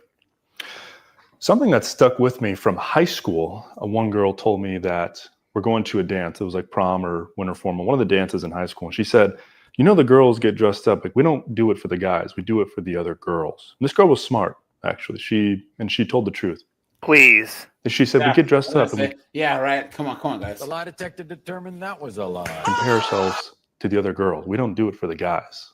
Like, yeah, we like the guy attention, but we're worried about what other girls are thinking about us. Now, at the prom and all that other stuff, that is true, guys. Because a prom dress, I mean, girls don't look like more bangable wearing a prom dress. There's nothing really like sexy about a prom dress. It's just gaudy. Yeah, they're pretty. Yeah, they're gaudy. Yeah. You know. Now, it's the same with all these fashion shows. Isn't it funny how they always blame us heterosexual guys for the fashion show look? Guys, we don't care. Oh, the beauty standards. Yeah, Fashion Week in Milan with a bunch of anorexic chicks and freaking LDHD TV dudes. What are you talking about? You know what I mean? Oh yeah. That's the thing. It's like they blame us for the makeup and they blame us for the expensive clothes, and like the vast majority of us are going, we did not tell you to do that. We have never once suggested it. We just asked you to be nice. You have the best fashion the best fashion week outfit, the sexiest lingerie for us project to wear is nothing. How about that? Oh yeah, bucking naked. You know what I'm saying? All this. Oh, I gotta exit.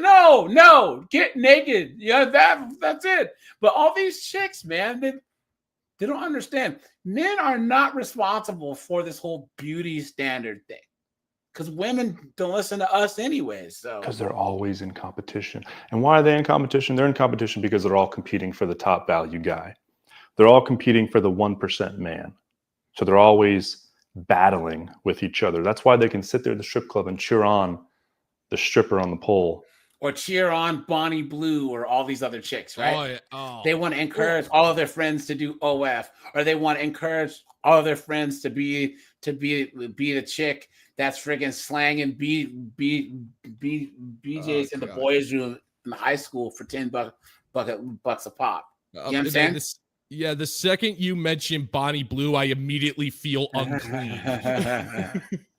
I just watched a whole I think Moon or like the Internet Anarchist had a documentary.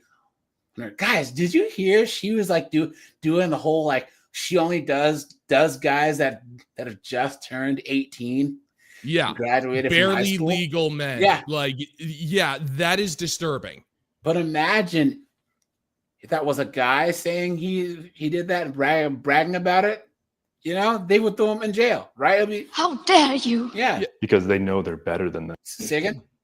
Yeah, no, because it's like, yeah, if you, one of the biggest sellers for or one of the a very popular adult film genre is Barely Legal Girls, and that's considered to be kind of weird. So yeah, the double standard is just ridiculous. Yeah. They're like, I would never do that, but you go do that because it makes me feel better. They'll never admit it though. That's true. They'll never there you admit go. it. We just said the same thing. I would never say, "Hey, snowboard." I would never do crack, but you know what? You do it. Slay, King. Slay. You've got a promising future in the crackhead industry, son. Yeah. Yep. It took that girl. She never admitted it, but she just like didn't say anything. The one I was talking to at my place the other day. I told her, I explained it to her, and she goes, "You know what they always say? Agree to disagree. Agree to disagree." That's their go-to. Total line. woman answer. You can't reason with them. I don't so agree. Even if you're agree 100% right, and they know you are, and they're say again. No, it reminds me of a Simpsons joke. We're just gonna have to agree to disagree. I don't agree to that. Yeah, neither do I. 100. They understand their feelings. If their feeling isn't in it, they're not gonna side with you. They don't care. They'll go to their grave with their feelings. So, women hate each other. And have you noticed too when? Well, he's trying to have her take personal accountability. Women will encourage her friends. Good luck with that. And to go sleep with a man, and then the next day, if she doesn't like her, what's the first thing she calls her? What's the word women call each other when they hate each other? A slut. 304. A whore. Yeah. Skank. That's the first thing they call each other. Maybe a bitch, but usually a slut. Yeah. Or a pick Because me. the last Pick me's a big one. Yeah, pick me's a big one. Yeah. thing a woman wants is to be viewed as a whore. They want the same thing you want.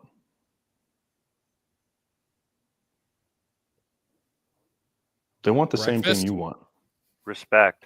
However, they care about the way they get it. Sex. I'm talking about sex. They want sex. They want to have sex with you. However, they can't just go from 0 to 100. They need to go up the steps. And unless it's Shad, right? Unless it's Shad. Yeah. If you're a proud member of the illustrious bottom 95% club, they expect you to earn what Chad got for nothing. Yep. What Chad got with no date, no nothing. And guys, what kind of beta? Well, if I just take her out to a nice restaurant, man, she'll let me smash. What are you talking about, man? Ugh. And in their mind, they have to, what's the word? They have to justify that they aren't a whore, even though they are having sex with you on the first night. Yeah. They have to justify it. And guys, that's where serial monogamy. You guys know what that means? Anyone? Serial monogamy? Yeah, No, I've heard of others. Single, hoeing around. It's like serial situationships could be another way of saying it. It's a chick justifying banging a bunch of dudes by saying, well, they were all my boyfriend. So you had 6 boyfriends in 1 week. They're just justifying letting friggin' Chad and Tyrone, all these guys, just saying, oh, I was in a relationship with each and every one of them. What? I actually found a video that I found absolutely fascinating that I actually covered. So this woman was complaining about how the dude she had 2 dates with broke up with her. Yeah. After 2 dates, she said he broke up with me. It's like, no, he didn't break up with you. He kicked you to the freaking curb. Yeah, but she only said that because she wanted the relationship with him. If it was the other way around, she would never say we broke. She's like, we weren't anything. Oh, yeah. I just went out for dinner with you and used you. Well, that's the thing about the situationship thing is they want to try and have some way to label things so that they can save face. Well, we were in a relationship. We were in a situationship. I didn't get played. We were just in a situationship. Yeah. I'm not a side chick. It's a situationship. Yep, it's true. That's why you got to walk them up the stairs and guide them there slowly, not just all the way like us dudes. So This video, I'm not really making it for any particular reason. It's more just for female understanding, for your sake. It's good to understand these things, that women hate each other. Arthur Schopenhauer, famous philosopher, a pessimist. He wrote a book called Studies in Pessimism back in like early 1900s. I want to say like 1902. He published it. And he said, when men meet each other, usually we're just cordial. When we meet each other for the first time, we don't think anything about each other. We're like, oh, hey, what's up? We might size each other up just to gauge, like, could I win a fight or whatever. Mostly cordial, because we understand we're both on a mission in life and we need each other sometimes. Women, when they first meet, he said they instantly compare themselves to each other, and they almost instantly have disdain for each other. They think, yep, they'll say, oh, I love this, I love that, but really they're thinking the opposite. It's crazy, I know. Yeah, and that's why they are demons. Yep. I said it once, I say it again. They are demons, guys. Here we have another smaller content creator. What is her name? This chick here. Hey ladies, it's your girl, Miss Jennifer. So today I want to talk about something that's kind of been on my mind and bothering me. Why do women hate on each other so much? I don't understand all the jealousy and bitterness in between women, especially with women that you don't even know. And honestly, I don't like it. Hey, Secret, Rajai, Tim Hicks. Guys, what do you notice about this chick? She's a B-dub, but she's thin. She's somewhat pleasant. You know what I'm saying? So you know Glocktavia can't stand her. I know. I'm gonna kill your bitch ass, bitch. Right? Ellie, I'm gonna kill you, you fucking whore. You know what I mean? So she's probably just trying to live her life. Probably has a bunch of guys trying to talk to her because she's in shape. She's probably pretty pleasant. You can actually see her collarbones. You know what I'm saying? You know, she's probably a nice chick. And all the chicks around her are hut-looking broads trying to hate on her. Yeah. You know what I mean? Fair use, by the think, way, YouTube. Fair use. I honestly think that's part of where a lot of modern day tattoos are coming from, because women are gaslighting each other to get them. And I think some of them, they made a mistake with their tattoo. So like they're trying to get other women to get a lot of tattoos so they don't stand out as much. Oh yeah. No, the tattooing thing has gotten way out of hand. It's just, oh my god. Roblox says, it's a little tattoo much. Read the Bible. Oh my god, guys! Look. Look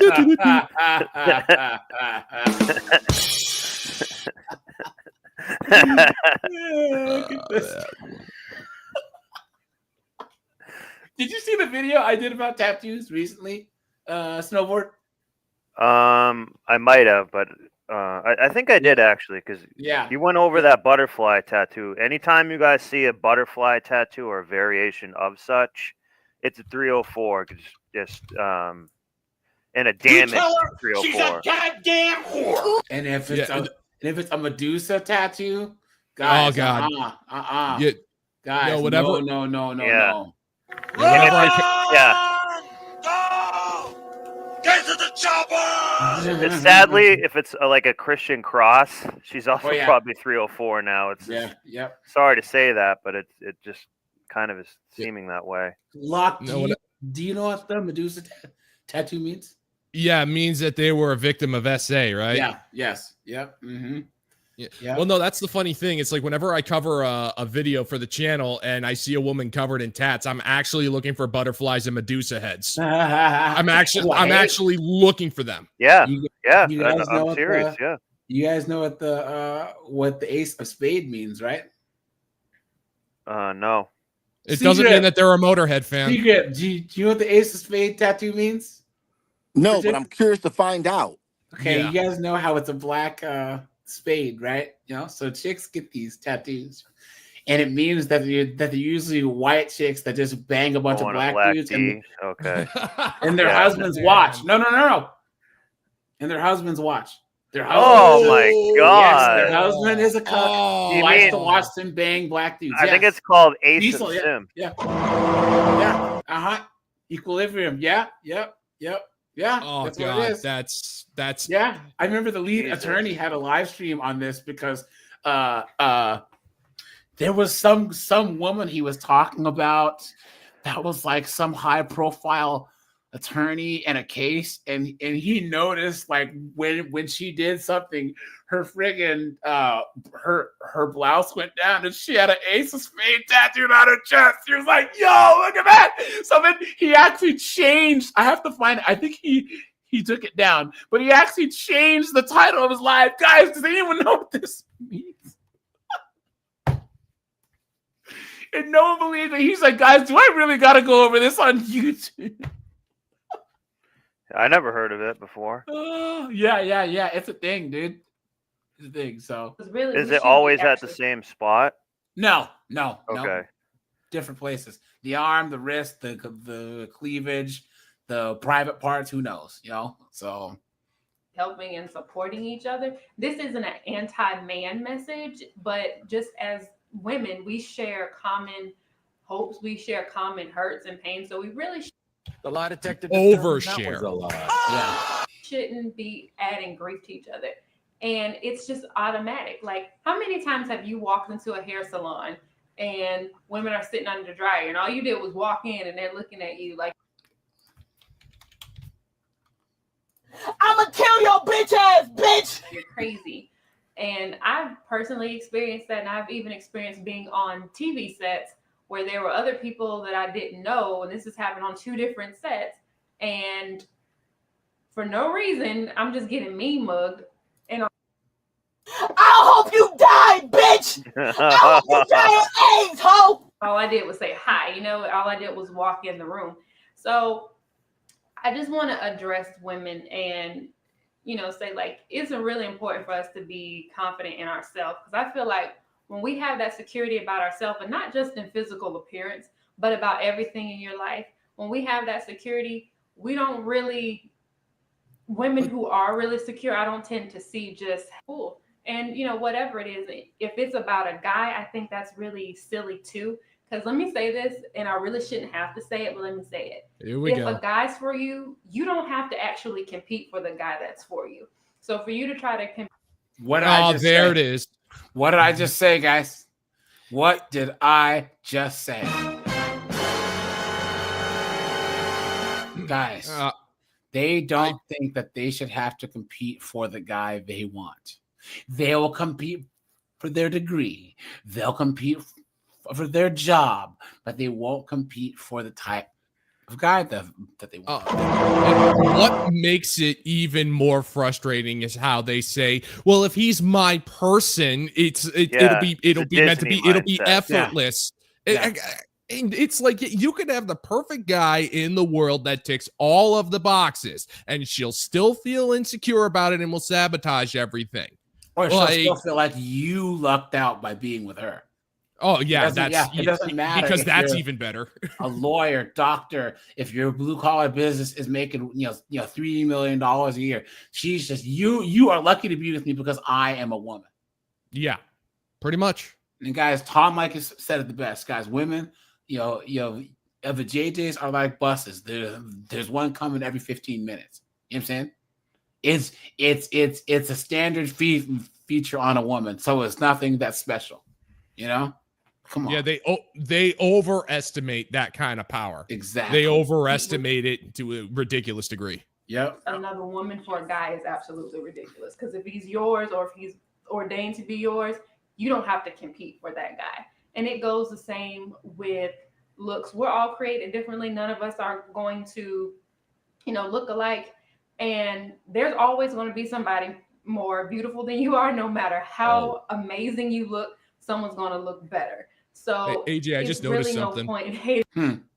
Okay, so just going back, don't mean to harp on the point, but she's like going, if the man is meant to be yours, then you won't have to compete. That is movie logic. Yeah. That is movie logic. Yeah, and she actually has a movie clacker in her shelf right there. But guys, here's the thing. You're the woman supposed to belong to the man. That's just how it works, So yep. David said it. Yeah, and pretty of course, much. guys, it's all about Jesus, right? Jesus no, it's is all gonna about bring me a man. No, it's either Jesus or it's the universe. Yeah. The universe is my personal favorite. Yeah, it's the dream catcher, that they have tattooed on their friggin' that on their that tramp stamp tattoo of a dream catcher. Yeah. That's why they're spiritual. Yeah. Oh, the dream catcher tramps.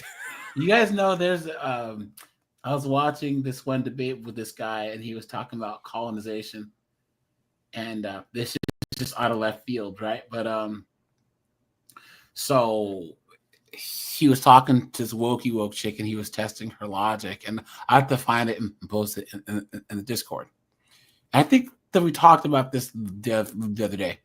We have a very Amerocentric and Western-centric hatred, well, not us, but like the wokes, right? They focus on what America and Europe has done wrong, because you know that the Arabization of a large chunk of the world, from Morocco all the way to like Azerbaijan and Kazakhstan, guys, think about the size of that. They were Arabized. You know what I'm saying? Like, all from Morocco all the way to Azerbaijan, all the cultures and the languages and the people who were there before. Think about all the people who were in like Iraq, Afghanistan, who were the Mesopotamians and the Sumerians and the Babylonians. They spoke their languages and had their religions for thousands of years, and then the Arabs came and Arabized them, and then they are Muslims and they speak Arabic, right? The people of Morocco, the people of Libya, Egypt, or whatever, the ancient Egyptians didn't speak Arabic. So that all came from colonization, right? Yep. And their slave trade is still going on now. So why is everybody talking bad about the British, talking bad about the French, about the Spanish? And you never hear them even talk about the Ottomans, because the Ottomans were around until not that long ago. The Ottomans were around for a long time. You know what I'm saying? Mm-hmm. And no one ever says anything. And they were pretty bad to their people. So anyways. Yeah, because it automatically decreases their argument of colonization. It expands their thinking too much. You got to remember, they're indoctrinated to only see certain viewpoints. True. If you give them a third viewpoint, it will dilute the other two that they know of, and they can't really. That's why it magically never counts. What's the biggest example you guys have seen of chicks hating on each other? I'll go first, guys. I knew these chicks. I knew this one guy, Brian, and he was this is in the 2000s. Locke, how old are you again? I'm an entitled millennial, so yeah, that's about as far as I want to get. But so snowboard, Locke, were you guys like adults in the 2000s where the whole rave culture was like big for a while? Okay, not really. Not I'm really. Aware of it. So this guy Brian, he was a total like raver flavor, like wannabe DJ guy, right? And this guy smashed this one girl that I knew, her sister, her cousin, and their best friend. I mean, come on, guys. I mean, that dude's the man. Like, he's smashed. And all of them were all hot. And they were actually fighting over him. Like, they were all like cutting each other at the knees for this. They love DJs, always. Yeah. This guy, nothing but net with all four of them, dude. It was nuts. You know what I'm saying? And I saw this play out in college. They were, whenever one, because he would just like date one of them and then dump them and go out with the other. And I saw them doing so much bad stuff to each other. It was absolutely insane. Oh yeah, I buy it. Chicks hate each other more than anyone else. It's absolutely insane. And then the other time was when I first got the job I have now. There were these two B-dubs, and they're both higher level HR people making six figures, right? and one was in her 50s and the other one's in her 40s, and of course the office wasn't big enough for the both of them. Naturally. Do you guys know they got in a fist fight in our office? These two B-dubs, these two middle-aged B-dubs, and one of them's half a hundo. You know what I'm saying? All of a sudden, I'ma kill your bitch ass, bitch. I hope you die, bitch. I hope you die in AIDS, ho. and our office director had to grab him, and he's like, "Are you guys crazy? Are you insane?" Yeah, absolutely insane. He asked the wrong question. The question should have been, "Who's taking the bets?" Because I got 20. Yeah. I mean, at that point, it's like if they are at the point where they are ready to literally fight each other, you might as well just start taking bets and step back, because there's no stopping it. Yep. Might as well profit from it. Yep. That's true. Very, very, very, very true. Locke, what about you, man? What's the worst you ever seen two chicks hit on each other? Oh, dude, like, honestly, the truth is I freaking hate people. So, I'm a loner. So, like, pretty much whenever I see stuff like that, I just wash my hands clean of it.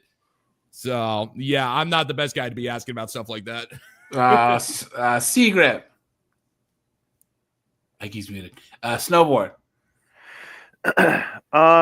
I don't really have a specific story too much, but I have seen it where you're like talking to a chick and she calls another one, for lack of a better term, a big C. But then when the other chick that she's talking about walks into the room, she treats her like really nice and is really fake and everything.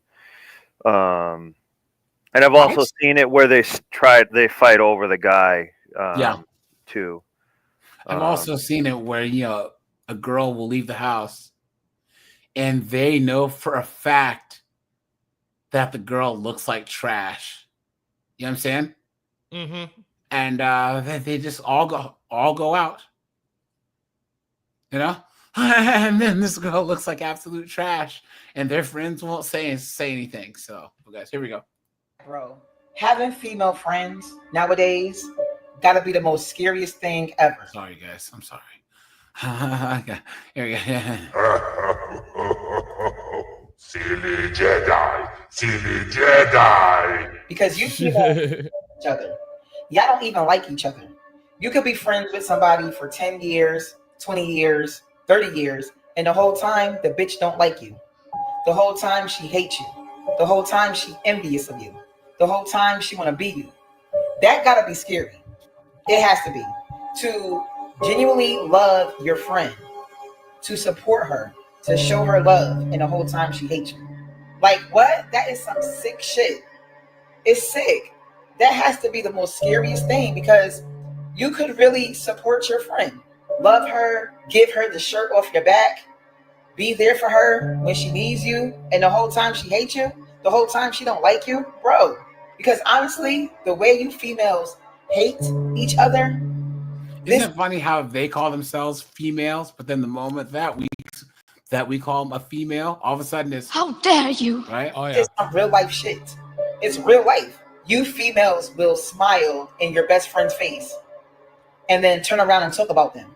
Or you females will ditch your best friend for a man because you really don't like your best friend. It's just sad, bro. Like, and it's funny how they always talk about men's friendships and how bad ours are. Our friendships are just fine. Guys, I watched a couple. Here's something funny. One of my boys, his girl best friend, who lives her next door neighbor, is coming at him. And I told him this literally several months ago to watch out. And so, long story short, she's trying, because he's taking good care of this chick. And she's a single mom, and she wants what the other girl got. And I warned him about this. And he will literally be on the phone and FaceTiming his girl, and she'll be there. And just scandalous. Damn. Yeah, I watched a compilation of guys that have been playing PlayStation or Xbox for years, and they're just meeting in person. You know what I'm saying? So these are guys that have been like playing Call of Duty for like 5, 6, 7 years, and that had never met in person. So it was a compilation of them meeting. You know what I'm saying? And guys, that's all we need to do is play a video game together, and we'll be best friends for life. You know? Oh yeah, no doubt about that. Yep, No doubt about that. What I realized. Women don't like women. Women do You not think? like Can you guys hear this? other women. Yes. It's only a There it small is. few of women that are actually girls. But the majority of women don't like other women. And I've noticed There's that smacking getting beat up too. It's always Anytime there's a you can't unhear it. friends who they don't play another woman. Like, it's women that have a problem with other beautiful women. It's women who have a problem with sexy bodies and pretty girls or successful women. Oh, and it's always comments, underhanded comments like, "Oh, she only got that because he would." And this is why a girl has a fat friend. Yeah, that's true. Yeah. Yeah, that's Boost true. their own self-esteem. That's true. Yeah, that's very, very, very, very true. Was able to get into that because he put her on it, or it's just all it'd be a lot of hate coming from women. It all comes down to insecurities. It all comes down to you not being happy on the inside, whether that's because you don't like what's going on in your life, you don't like how you look, you don't like the fact that maybe the partner that you chose is not the partner he's supposed to be and has possibly cheated on you or shown. I can't, guys. I'm getting dumber. Yeah. So. Jesus. She'll butter some. I'm a bitch from the streets. I get that money. I get that money. Bitch, give me what you got. You guys, these are not real. There's no way. There's no way these are real. I experienced something today to me that and it's not even today. I've experienced this a lot lately, and I'm just so in awe. Like, why as Black women? Sorry, guys. I gotta translate.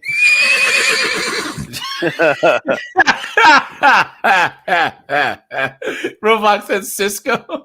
I was thinking more Dennis Rodman. We hate on each other so much. Like, you could see a complete stranger, somebody you've never seen cross paths before, and whether she's pretty, she got on something, she got a nice body, whatever it is, something about her you don't like. You don't know her from Adam. You haven't had a conversation with her, but just something about her you don't like. She got great energy. She ain't pushing off on no negativity to you. She ain't even spoke to you, but you hate her. Let me tell you something. I have ran across the most hateful women in the last couple of weeks. It's not even, I don't even understand. One, I'm the nicest person you could ever meet. Like, I don't have a vindictive bone in my body until you show me your The lie detector determined. Yeah, right. hands, and then I'm a different beast. But overall, I don't have hatred towards nobody. When I see women, I don't give a fuck what walk of life. This is that New York accent. Brooklyn. God. Notice how she's trying to put herself above women that are doing this, but she's also kind of doing it too. Yikes, dude. This New York, Brooklyn. Forget about it. And a Jersey. Chick? God, Jersey, Newark. Yeah. Ugh, yikes. Guys, all right. Locke, Seagate, Snowboard. See if you can one-up me here. I think that the worst accents on chicks is the Boston accent. Hold on, where's the Yeah, I was gonna say Boston, Massachusetts, like Worcester and stuff is pretty bad. Boston accent woman. Here you go. Let's see.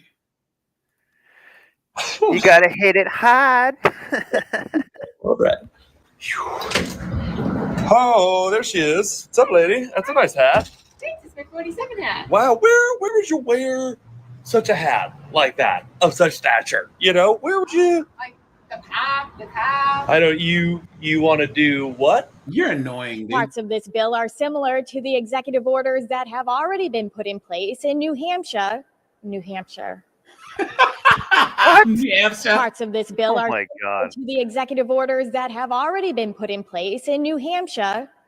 So, guys, have you noticed that people in the news speak with West Coast accents? They take accent removal classes so that they can speak like how I speak. You know what I'm saying? That's why you see even in like Georgia and like Alabama, people don't have those accents. Hello, this is the 8 o'clock news. You know what I mean? So, Boston accent check. Butter, Sella, Pereira, car keys, car keys, car keys, car keys, Yeah. Flicker, Pocketbook. beer, harbor, smart, market basket. how about this, guys? Oh, here we go. Where's that Scouse accent? Everybody told me that I sound like. If we could. I'm from a place where you got beef, you let your burn a kai. Ask where you from, you're not a Scouser. If we could picture. What would you say is? Yeah, I know. It's like when I joined Atomic Kitten because they're both Scousers, everyone else might have thought I was a Scouser and I got offended. Not that there's anything wrong with Scousers. Guys, that thick Scouse accent, but it's yeah. If we could pitch your next film together, where would you like it to be set? Are there any accents or dialects you'd like to try out? Yes. I am voting Austin comes to Liverpool and he plays a Scouser because he's just learned some Scouse words. Yeah. Really? Hold on, guys. Here it is. What would you say is the worst accent in the UK? It's got to be a southern accent. Like it's a wee bit obnoxious. I can't lie. I'm not liking this Manchester. Where is it? Once you hear Oh man. I'm talking to you today to help you understand the local accent. I'm proud to come from Liverpool, and the city welcomes tourists and visitors of every kind everywhere, near and far. I hope you enjoy your stay. If you're not sure you understood this clearly, please listen to that. It's like a busted Irish accent. You know what I'm saying? Yeah, this actually. This kind of reminds me. Have you ever seen the movie Lock, Stock, and Two Smoking Barrels? Yeah. That scene between the two car thieves and the it's like freaking northern monkeys. I'm tired of these southern freaking fairies. Are you tan? Nah. Are you tanning? It's one of them, innit? I mean, you want to look your best in that, but I don't know whether I can be asked. Have you asked Tina? Tina, are you tanning Saturday night? She's fucking putting tan on, isn't she? Oh, all right, you're tanning. Isn't she? Putting tan on then. Ugh, it's the worst. A chick with a Scouse accent. Locke, can you think of an uglier accent on a chick? Oh God. Pretty much the only thing, and this is personal preference, is Southern California twang, where they. Oh yeah, Valley Girl. Valley Girl. That's the one. Yeah, that's pretty bad. Every other word is like. Here it is. This is it takes me to get to work, and it just took me an hour and it just took me to work. Oh God, 15 minutes, and I'm just not at work yet. I've had to pull over and calm down. Do you know what? If people want to run, good on them, but why don't they let them run along the prom? I just don't get it. They can look at the boats while they're running up and down. Why has half the city got to come to standstill? Guys, I say Scouse is the worst. Guys, if you can think of anything uglier than this on a woman, I mean, come on. That's a charming loss, isn't it? Jesus. Yeah. Listen. I would say perhaps like a squeaky New York woman with a small hat. Like the type, Linda Richmond from Coffee Talk. No, guys. Don't you put your hands on me! me! Back up here. Don't you? I will go to jail. Go f yourself. Yeah, you're right. That's Long Island, probably. That lady. Yeah. I would say, yeah, that's up there. I didn't spit at you. Man, relax. You're lucky I didn't kick you in the balls. Don't touch me. Yeah. Pretty bad, dude. That is pretty bad. Yeah. Guys, in the chat, guys, what do you think? Right? You know? Well, look at this. Because Dave from Scam wants to put a sweatband on and limber up on Rodney Street. I don't get it. It's Sunday. I worked 6 days this week. I'm doing overtime. I'm tired. I'm on my period. I'm starving. I haven't seen me since Friday. I'm all emotional. And every road I've gone to turn up, diversion blocked off. You just see people limbering up on the side. I'm lying. It's Sunday morning. Oh. I know some of those words. Imagine coming home to this. You work a long day at the plant, and you come home to this. Now, guys, we'll switch gears here. But guys, Locke, Seagrip, Snowboard. Final thoughts on women hating each other. It's a war that's never going to end. Yeah. That's the way I see it. It's like it's going to escalate to an insane degree. It's only going to get worse. Yep. I'd say I learned a few things today about how much they dislike each other, because some of those videos you covered where women are saying women don't like other women. It's pretty bad if women are quote taking responsibility or acknowledging it. So that means it's really bad. Yeah. Oh yeah. The issue. This is what I said at the beginning. They're still going to try and blame us men and say that it's internalized misogyny or whatever. You know what I'm saying? Oh yeah, of course. And men, there's nothing you can do to change it, because I've had relationships where I have actually told women that they're going to have their friends and their family that are going to try to tear us apart, and that we're going to that us being together is going to be very challenging. And even when you tell them what's going on and what will happen, it still ends up happening. Yeah, because sure. So there's nothing, unfortunately, at the end of the day, the best advice I can give is, when it comes to who you choose for mate selection, you really do got to pay attention to who their friends are and who they have who's in their ear. And if you see that it's not beneficial, don't even waste your time. Recreational use only. Yep. Just keep the smoke bombs handy. That's go ninja, go. That's the only way to do it. I jokingly say, I don't like being Negrodamus, but I want to be wrong. I want to be wrong, but why do I always gotta be Negrodamus? Yeah. Here's the thing, guys. We've all had a chick that we that was either like a classmate or someone, and we told her, right, that something happened, and they're like, "Oh, you're mansplaining," and then they get cooked. Mm-hmm. They're like, "Why wouldn't you tell me?" It's like, "I told you already." All right, guys, let's switch and like gears I said, here. the sad thing is, these so-called their sisters, their cousins, these so-called friends, what they really don't know is that they let these chicks talk them out of their position. Yeah. Where you're my main chick, and you let some other person talk you out of your position. Yeah. Yep. Guys, I'm gonna do a video about pregnancy regret, and how these chicks say that they regret being pregnant, and how a lot of them say that all their friends and sisters and moms and aunts will be there for you once you have the baby, right? And then they pop out the little bastard and all their friends and family.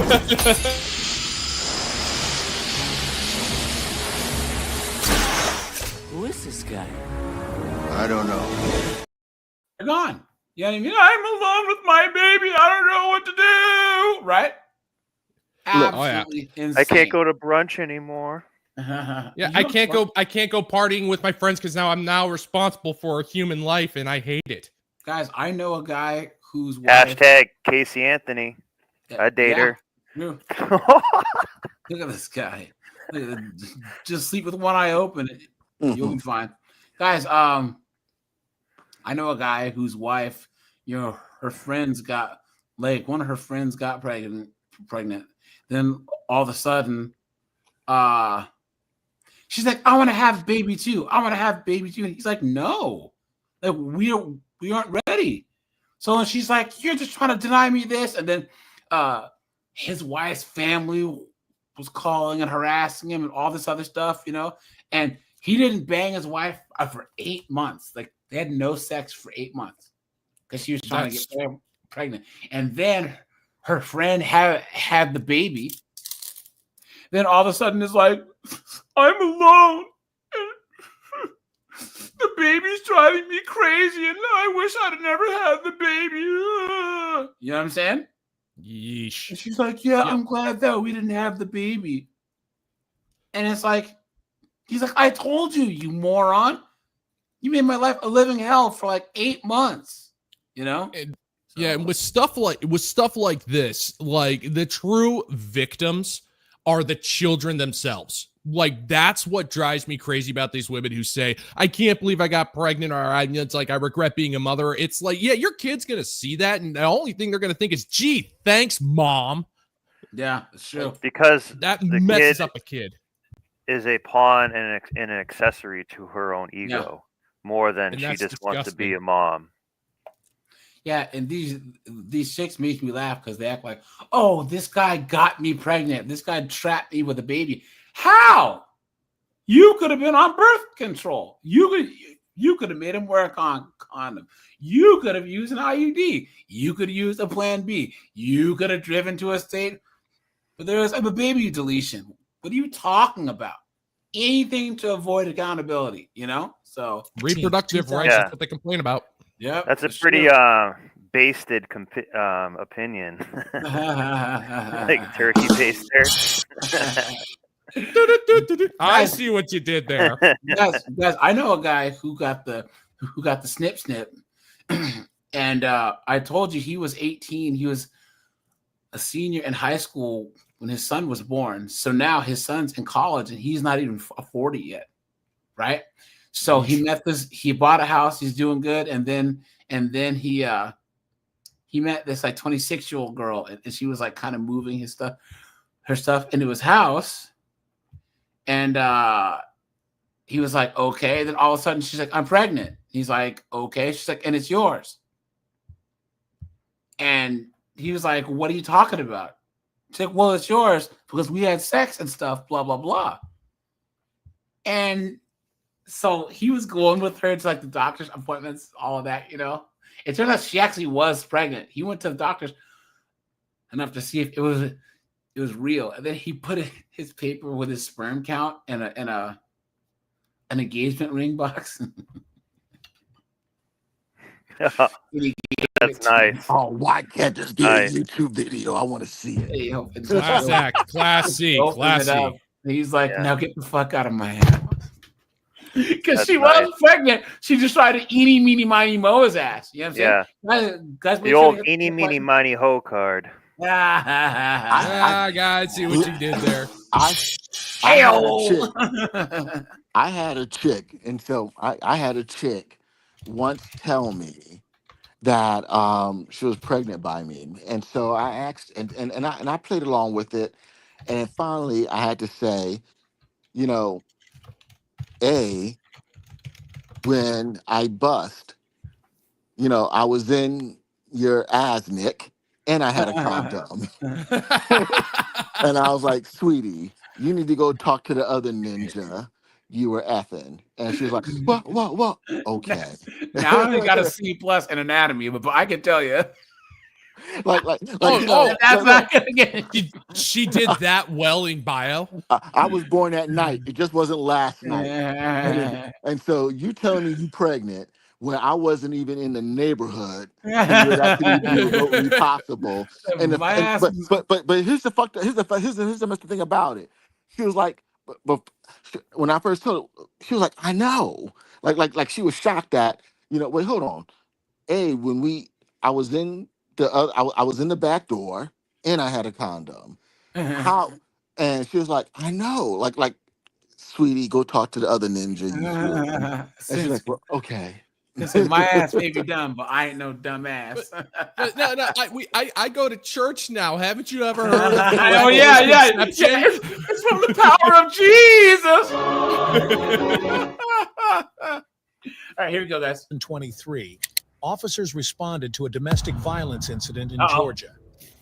This soon turned into a heated conflict. Anytime that is Glocktavia on Glocktavia action, guys. Ladies and gentlemen, let's get ready to rumble!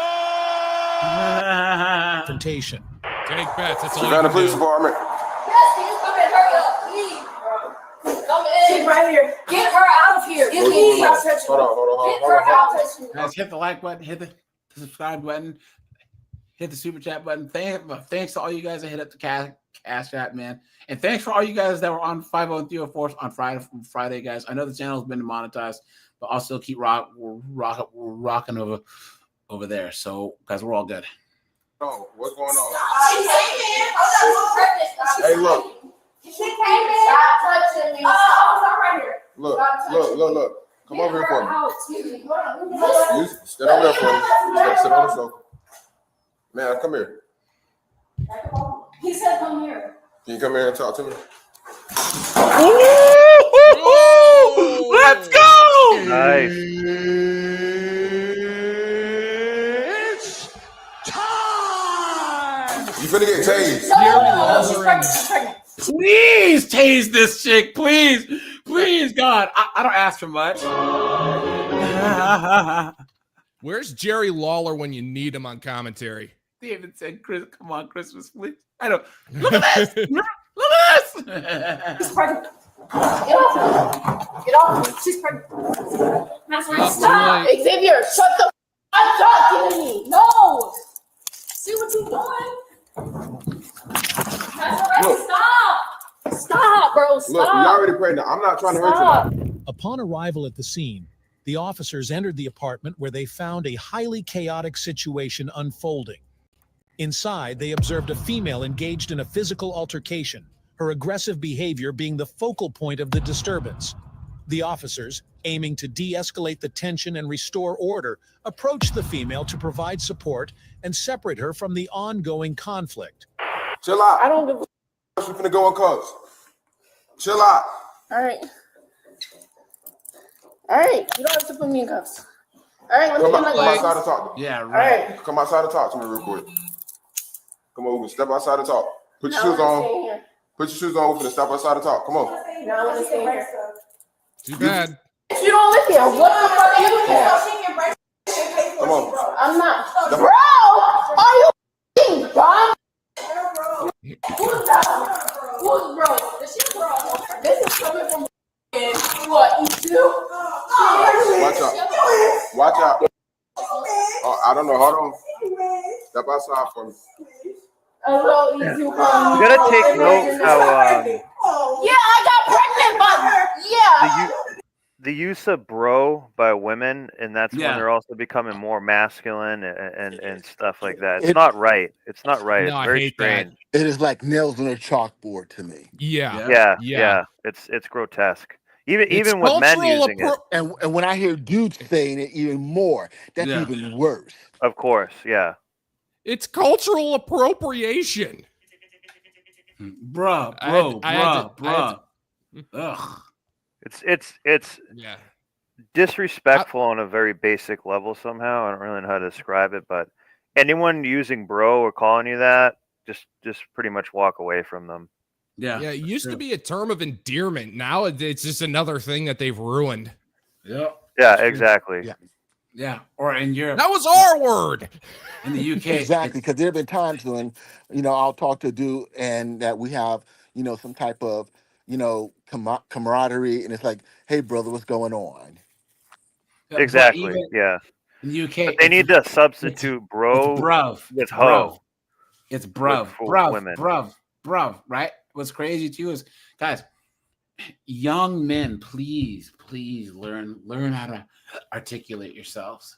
Absolutely. Guys, there's so many young Black, white, Hispanic boys, and no, I'm saying, dude, I don't know what you're saying. If you have to keep saying know what I'm saying or know what I mean or whatever, I don't know what you're talking about. Like, honestly, I try to tell people this, dude. If you wanna expand your vocabulary, look at a thesaurus. Yeah. Like, it's one of the greatest tools that if you want to expand your words, it's a freaking thesaurus. They're free. They're free online. Just use those. Yeah, it's also, guys, you can just there's audiobooks. There's all types of ways that you can improve your vernacular, your grammar, absolutely. The way you speak, you know what I'm saying? There's even soft skills classes like books and stuff that you can do, So, yeah. However, the situation was far. You guys dummies. We went through a process. Have a seat for me. Yeah, have a seat for me. Come on, guys. There was another one. Hold on. This is. But while you're doing that, but also more importantly, we need to start conversating more. Yeah. And I know for me personally, one of the challenges that I have, I'm single, I live alone, and I like it that way. But with that being said, I also got to challenge myself and have these conversations with men like AJ and snowboarding and being a part of this community, because it gets me thinking critically and being able to make arguments and justify those arguments. Yeah, for sure. But guys, that's Secret. Sorry, man, but this is why I don't go to a lot of predominantly Black panels like Lapeef, Let's Talk and stuff. See, Secret and I walk 434, Rage. We can have conversations, but I used to try and call into some of those panels, and it's all just dudes acting like chicks. You know what I'm saying? Screaming at each other, yelling at each other, not being able to agree to disagree or wait their turn to actually interject or lobbing insults at each other. It's like, why? We're just having a conversation. So sorry to say it, but I don't try and go in those pro-Black spaces anymore because I just start cussing people out, So anyways, I think it makes me dumber. And she's like, Bear held me down, but this is the first time she's hit me in the face. Look at that! Look at that, guys! Look at that! I told you guys. How many times? Oh, I'm gonna date chicks now, and there's no cisgender hetero men around. It's gonna be awesome. We're gonna share tampons. It's gonna be dolphins and rainbows. Lesbian. Then they start dating chicks and figure out you've been had. Yep. You've been took. You've been hoodwinked, bamboozled, led astray, run amok. January 7th, 2023. Scissors will cut you an up. Officer responded to a call reporting a domestic battery incident at a residence. The dispatcher informed the officer that the caller, believed to be the victim, had called for assistance after experiencing a violent incident. Oh, call it, please. All right, can you step outside? Are there any firearms inside the house? Does she have any access to any weapons inside the house? All right, let's step back over here. All right. Did you call us, ma'am? 6 is 10, 12. And the police have a very tough job now because each of them is going to claim victim. Exactly. Oh yeah. So it's, you know what I mean? It's like it's going to be difficult. Yeah.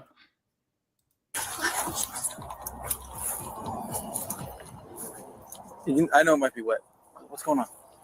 She just flipped out this morning. I went into we're separated. She's leaving me. I just found out a couple days ago that she's leaving me. She's been talking to someone. I came back. Of course she has. Because we all know that those lesbians cheat. They cheat on each other, man. Window from work. I woke up this morning, went into our master bathroom to grab the shampoo and Okay, conditioner. 1 second. 6106 dispatch. Rescue can enter.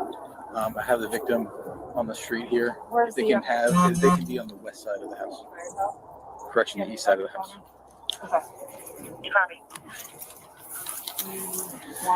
Okay. So we just finished. So Yeah, I went into the well, she had the master bedroom door locked, and I knocked on the door. She said, "Never do that. I was just gonna get the shampoo and conditioner." So she was mad at this point. This is when she got mad. She had to get up and unlock the door.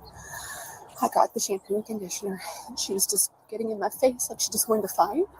And she shoved me, and I hit the door, and I came back, and then that's when she just started. She wasn't like fisting, hitting me in the face, and then I've had neck surgery. Yeah, but she's been fisting before. Yeah, exactly. Yeah. Hey-oh. Yeah. And you know what she was doing with those shampoo and conditioner bottles too, by the way. And you, Gus, no, hold on. Whoa. Hold on 1 second. Lock, Seagrip, Snowboard. You guys know damn well there's a reason why some of the shampoo bottles that these chicks have are shaped the way that they're shaped. Dead ass. Oh yeah. But that's what I'm saying. I think they were fighting over that. That's they were territorial about that. Yeah. That's their man. Yeah, had to be. Guys, guys, just walk through the women's section of the shampoos and look at how they're shaped. You cannot tell me that there's chicks that aren't friggin', Even some of the makeup and lipsticks, they could probably diddle themselves with if they wanted to. Yeah. Started. She wasn't like fisting, hitting me in the face, and then I've had neck surgery, so she knows my neck is very don't mess with my neck. I have 2 herniated discs. She grabbed a hold. At first, it was right here on my throat, and then she grabbed here. She put me in a chokehold, and I was down with my head down here, and I couldn't breathe. All right. Do you have any medical conditions? No. You're not diagnosed with any medical conditions. 6106 dispatch. Patient is conscious and breathing. Coming in. What's her name? What's her name? Upon arrival at the scene, the officer approached the residence, knocked on the door, and soon encountered the victim, a woman who appeared visibly shaken and in distress. The officer attempted to communicate with the woman, aiming to understand her condition and get initial details of what had transpired. Recognizing that she might feel more comfortable and safe in a neutral setting, the officer suggested they step outside the apartment to continue their discussion in an open area. And you said she doesn't have any weapons? Does she own any? Okay. No. Brandy, Brandy, with an I. What's her last name? Langford, L-A-N-K. Wait, she said Brandi. Uh-oh. Yep. Yeah. Brandi and Psycho. What's her name, Mo?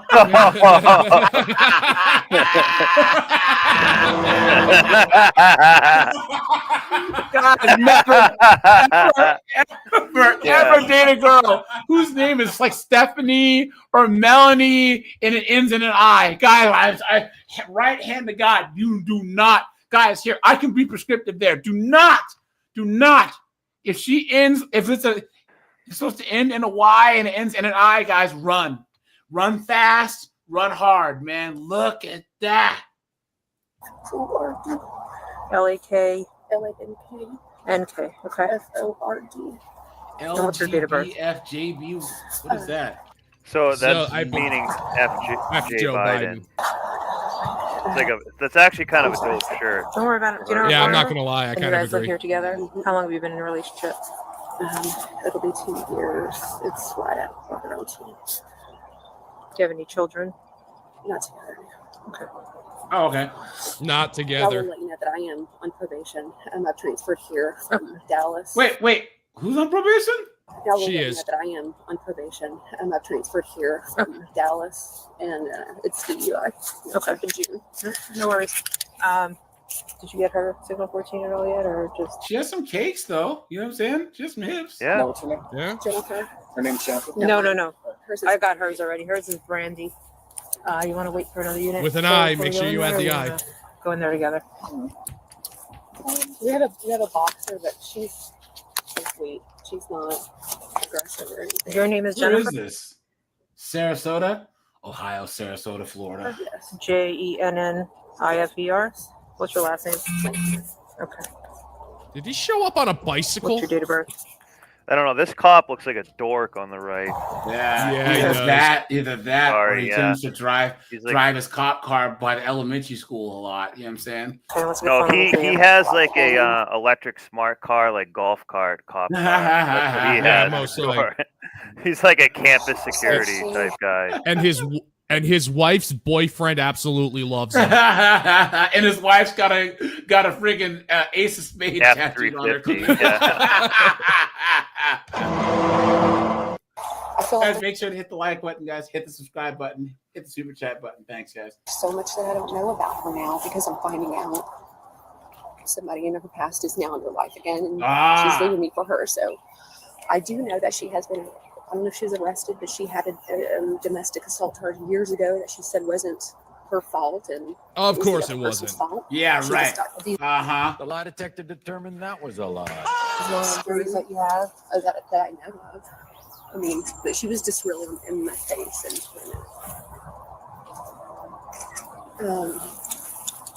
if I just get You ever notice do you have any how help when for us? women deal with the police, they literally try to destroy you and get you got?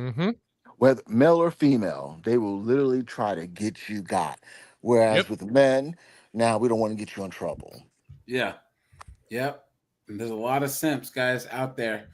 You know? Yeah, you guys remember the guys in the chat, put a 1 if you remember that simp that was wearing the pink shirt. Remember? Don't take her to jail, bro. Don't take her to jail, bro. Ah, God, biggest simp ever, man. Besides, it's nuts. I don't know if there's anything on this part of my chest. The rescue's coming. I can hear him. Let's go stand by her car. Brandy. So we got to take a guess: Brandy. purple hair or no purple hair? Sarasota Police. I'm gonna guess shaved head on the side. Okay. Brandy.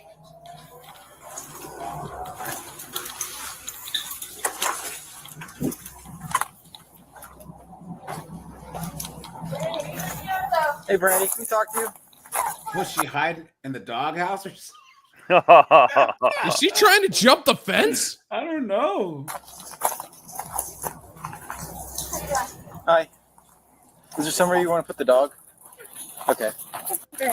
All right. Hi. I was worse Yeah, than she's- right. I was wrong. Come on, baby. Come on, baby. Poor dog. Butterfly tattoo on her one of her really? elbows. Can Yeah, we check you one out? of her elbows, I believe. Yeah, I think her left elbow. You doing all right? You know you're shaking pretty bad. Yeah, I'm pretty. Can you just lift your head up, please? The officer listened as Jennifer described the incident, noting both the specifics of her account and her emotional state. While Jennifer recounted the events, the officer also observed physical signs of injury. Visible marks were present on her neck, suggesting that she may have been grabbed or choked, and additional bruises or abrasions were noticeable on her elbows. These visible injuries aligned with Jennifer's account, reinforcing the credibility of her statement and indicating that a physical assault had likely occurred. After gathering initial information from Jennifer, the officer then turned their attention to locating and communicating with Brandy, the alleged assailant. So these marks are inflicted by her? She's put all of them on me. Here's a Look at bruise that. from a few days ago. Why would I put a bruise on my arm? She's put marks on me before. I can only imagine. She's telling No one me ever I know said they you sound put a silly, bruise on your own but I have to ask you Yeah, I arm. questions as law understand. enforcement Yeah. officer. You did not scratch. You don't scratch your neck. No, or I anything haven't like that. touched any of these on my neck. Okay. I wouldn't do that to her. I don't want to call you guys, Okay. but it's not okay. No, I understand. She's not hit No, me in the no, face no. before. She's been. I just want to say understand. she's been physical before, but never like just grabbing a hold of me and. Hold on, guys. Let me see. Look at that. Damn. She's like held me down. So but this is the first time she's hit me in the face. She accused you of trying to grope her in the shower. So she wasn't even in the shower. Or in the bathroom trying to touch her. So I might have brushed when I turned. But have you seen the bathroom? So from start to finish, tell me what happened. Okay, so this morning. I went in. Okay. She had the door locked. I needed to get the shampoo and conditioner. Okay. The door was locked. I knocked on the door. I said, "Can you please? I've got things in the bathroom." I didn't tell her this, but I had a load of laundry sitting there from when I went out of town. I needed to change that over. I need to get in the shower. So knocked on the door. She opened, finally was pissed and cussing. Opened the door. I went straight into the bathroom and I shut the door and I locked it so I could get the shampoo, do what I needed to do without her trying to come in. Yeah. When I unlocked it to come back out, she came into the bathroom and was like, "You're not taking my shampoo and conditioner." And I brushed up against her getting out. And she's like, "Don't touch me. It's a small bathroom." I didn't do it on purpose. I was trying to get my shit out. That's when I don't know if she did something. She pushed out. My back was I was walking out of the room this way, and she was behind me by the bed, and she shoved me, and I had shampoo and conditioner in both hands. Of course she has a vape. The door that goes from the bedroom to that closet room. Did you see that door? The door to the bedroom to the closet room. So I know there's right by the bedroom door that goes in. Like here's the kitchen door. Yes. Here's the bathroom door. There's a door right here that goes up to this little room right here. Okay, yeah. And it was shut. She shoved me, and I hit that door. And that's when I pulled myself back together. She kept saying, "You're not going to touch me. You think you're going to get any of this? You're not going to get any of this anymore." And I said, "I don't want any of that, Brandy." And I started to walk out, and that's when she grabbed a hold of my neck right here. And I said, "Okay, what are you going to do?" So I just stood there while she held onto my neck. And I don't even know what happened after that. Do you have somebody you can call? Do you have any family in the area? Nobody here. She has a. So she has a. Why do I have to leave? Oh no, you're not to leave. No. I was just just for support. For support. Do you understand? It was just for support for you. All right. I've been so alone. Hey, we have some. If she has some good female friends she could trust, she would have someone to go to. Seriously. It's a group of women. It's a domestic battery support and shelter. What am I gonna do? Please, guys, stop. Does anyone feel bad for her? Jiminy said, "No." Did you take my shit?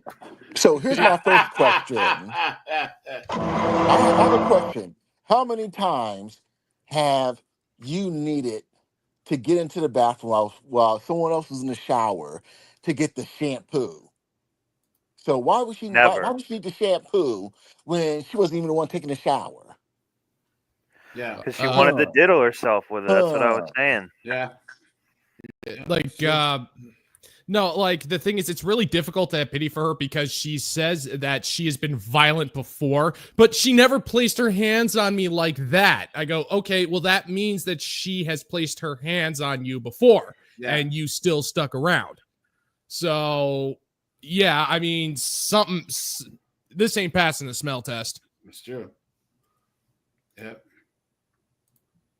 That's what I'm saying. The cops have a very difficult job. I'm going to give you their number. Change what that way you happens. have somebody to talk to that's in Sarasota, and they can come out and talk to you and go through things with you, okay?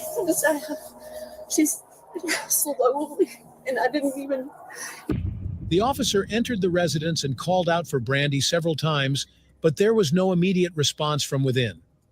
Realizing she might be outside, I bet she's the the officer left the aggressor, this one apartment right here. and eventually found Brandy nearby. Say again? I said, I bet she's the aggressor. This one in the white T-shirt, just from her look. That's my gut feeling. Yeah. Upon encountering Brandy, the officer attempted to initiate a dialogue. Look at this, broad. Yeah, aiming but to on her gather other her elbow, that's perspective where on she the had the events. butterfly You don't see it tattoo. in the beginning, but I've lost all my friends in Dallas. I don't talk to hardly any of my family. There's like 2 people I talk to in my family. She doesn't talk to any of her family. I'm out here all by myself. This is ridiculous. No, like I said, we're going to have some people ridiculous you how can it's gotten talk to. to this point. Okay? So what's probably going to happen is that she's going to go with us to jail today. You're gonna. I want to take her to jail because in domestic violence situations, somebody has to go to the jail. And if there's probable cause, somebody's going to jail in the state of Florida, right? And then there's something going to be called an ex parte order, which is kind of like a no contact restraining order, where she's not going to be able to come back to the house. So you don't have to leave. She will not be able to come back to the house until this is all settled. Okay? You understand? All right. See right here.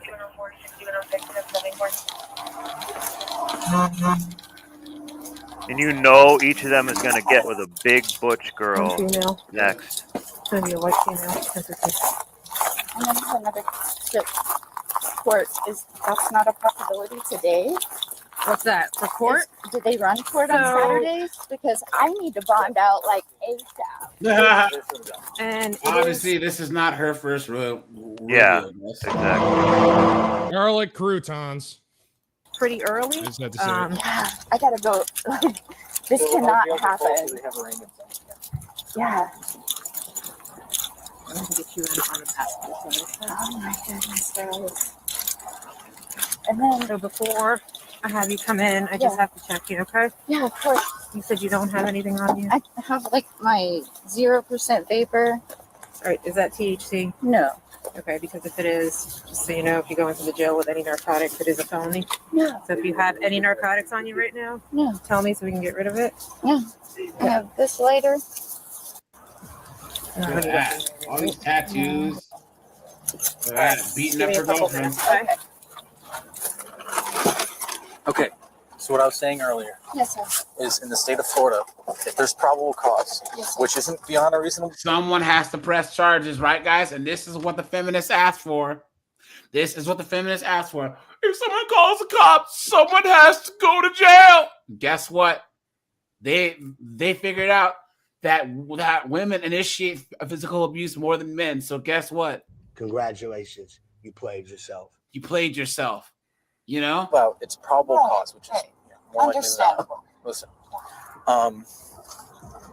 that if there's probable cause that a domestic violence situation occurred, we have to make an arrest. Right. Right. She has marks on her. I understand. I understand. So there's probable cause that a domestic violence situation occurred. Right. Right.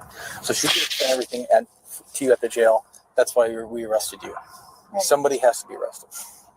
Yeah, You understand? we're not even prosecuting. It's the state of Florida that's prosecuting. Yeah. She has no effect whether or not this prosecution goes forward. It's being pursued by the state of Florida. Right. Okay? Oh, lovey-dovey. Would you just let her know that I'm not like mad at her? Did she go to the... No, she's still there. Okay. Would you just let her know I'm not mad at her? Okay. I'm not like when I'm out, like. That's the thing. When you're out, there's going to be something called an ex parte order initiated because it was a domestic violence situation, which means that there's going to be no contact order. So you're either not to call her, and they'll explain this to you at the jail when they explain the ex parte order. We don't have anybody else in Florida. I Like, understand. It's literally just us here. It's just you are not to call her, and we need to go to your house to collect your Because you're belongings. intolerable to other people. Observing the continued consistency in Jennifer's story, along with the physical injuries, the officer decided to proceed with taking Brandy into custody. At this point, the officer approached Brandy to inform her of the arrest. Although she was not visibly resisting, the officer followed standard procedures, explaining her rights and the regulations associated with the arrest. You call us beforehand to stand by. Guys, here. Do you have any questions? I'm going to do this No, one. would you also just let her know that like, Lucy's okay here for a couple? With a I'll do phone this during one, a guys. custody hearing I know that and it's late, disrupted the... but guys, look at this.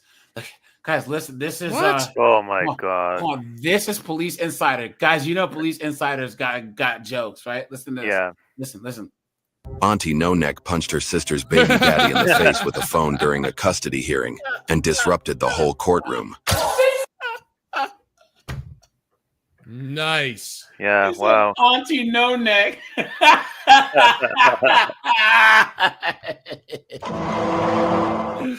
Anonymous, man. Thanks for the $2. He said, "What's up, man? Good to see you, man. Good to see you. Thanks for that, my friend. Good to see you." Seriously, garlic croutons, dude. And of course, Anonymous is Britain. Is British, so guys, England's in the house.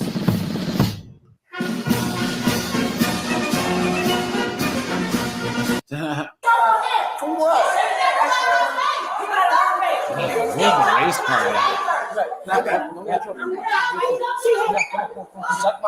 Who's the problem right there? My kids is up here. Is this a courthouse or a Popeyes at 2 in the morning? What's that? I said, is this a courthouse or a Popeyes at 2 in the morning? Or a Waffle House at 2 in the morning, right? Yeah. So I mushed him. He jumped in my face and I mushed him. Didn't nobody hit him, I mushed him. She swung first. Stay here. I don't give a everybody want to be mad. I'm not with none of this. Look at how she would dress to go to court wearing this lowrider shirt. Everybody want to be mad. He's still across my face. She's the one escalating.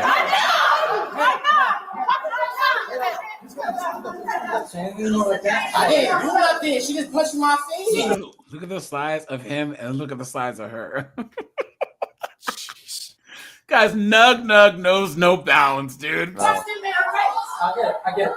But I can't have you screaming. She punched him first. Okay, we're reviewing the cameras. This knucklehead has no teeth. Okay. I need you to calm down now. Just chill. Downstairs? Somebody's going for you. It's all right. Is this yours? You see the kids crying in the background? Kids are always the victim, man. Restraining order, and they're not even part of the case. Okay, so what triggered that? What's something say on this one? That ain't even baby mom. She just a cousin or something. She don't got shit to do with it. She don't got nothing to do with it at all. Why she in the courthouse anyway? You guys notice? His secret, you notice? It's all anytime that there's a whole bunch of our kind around, the men ain't saying anything. It's always the women screaming and yelling. You know something? I was just out. I just actually was thinking about that Star Trek episode where they went to that planet that was controlled by women, and the women were all strong and tall and masculine, and the men were all small and effeminate. And that's what that dude reminded me of. He must be a soy boy. Be pretty strong if he could roll that thing over to find the hole. You know what I'm saying? She swung on him first. Yes. You can say it on the camera that she swung first. Sorry, we'll check the cameras and we'll go. That's another thing that B-dubs do. You guys ever been in a store or in public and they're FaceTiming someone on speakerphone? Yeah. I hate that. I freaking hate that. Nobody needs to hear your conversation. I freaking hate that. Like, and they'll be in the store, just like, and what? And they're FaceTiming, and the thing's not even facing towards them, right? They're just like screaming. What were you saying, Luck?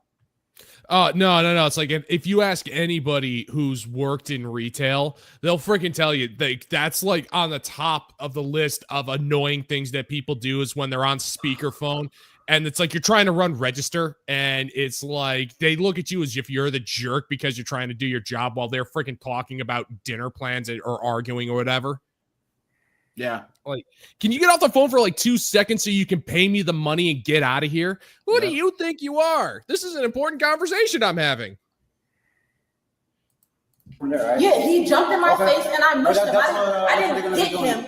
I mushed him. He was saying smart shit since we left out. Talking fuck. She's sitting there holding the door frame. You talking about something with your fat. Why is it happening? All right, let me just talk to her real quick. All right? How do you know? She's just reflecting. Calm down. No, because this is yellow and you're not just clear story. Yeah, she's on him. You see it bleeding a little bit. She is. Yeah. In the mouth. All right. Take a breather.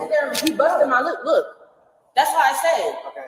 I didn't strike him. I mushed him because he was in my face. And he swung and he hit me. Do you get press charges? Yeah, press charges on him. Yeah. There you go. That's the first visible thing I've ever seen a B-dub single mom say, right? I'll find out for you. That's the grandma.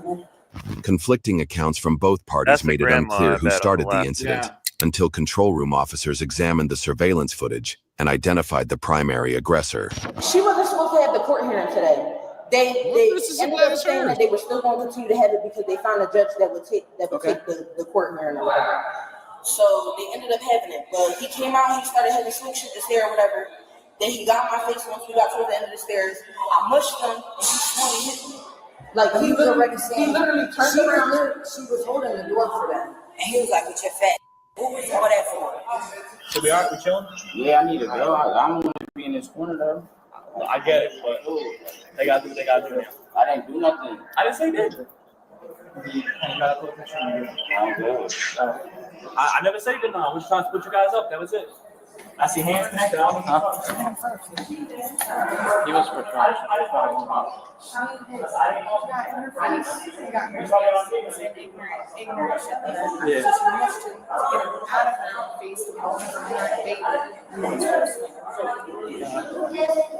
Then you trying to snatch my wig off. Why the fuck is you trying to snatch my wig? Because he's gay.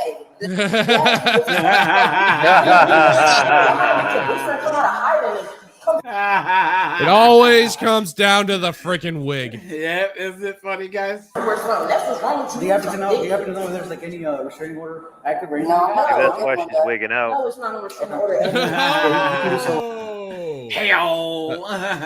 No, the funny thing is when the cop was walking back to her, she started talking about like someone trying to take her wig. My first thought was, okay, are they having another conversation about a different altercation that has nothing to do with this one?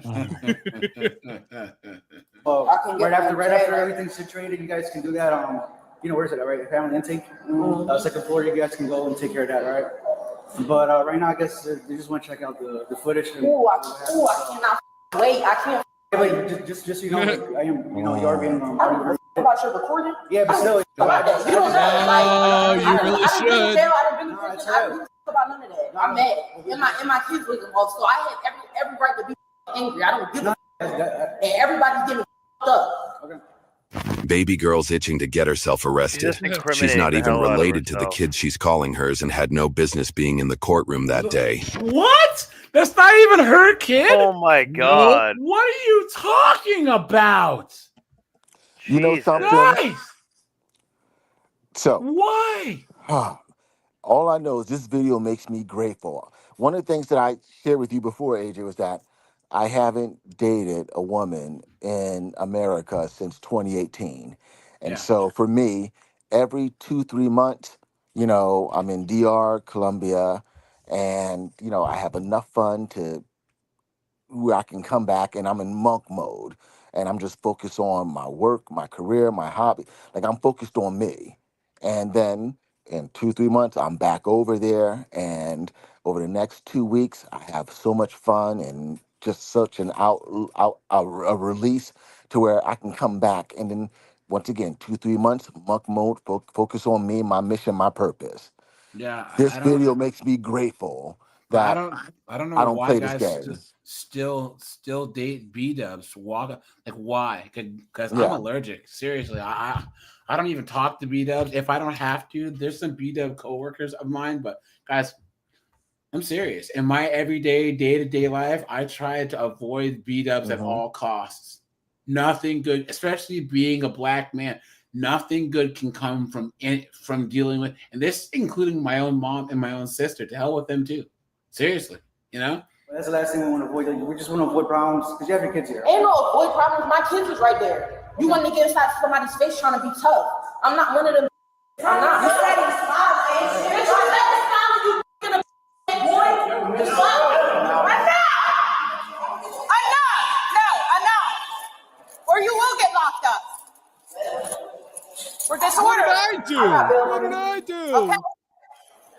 Don't call me disorderly. He held for my kids. I got every right to be. You can't even spell disorderly, you dunderhead. Well, stop starting stuff. Stop screaming. Stop. You can't talk the same thing. What you touching me for? Get off. Get off. Get off. Well, it's about time. It's time! They were too patient. Put your hands behind your back. Stop resisting. Stop resisting.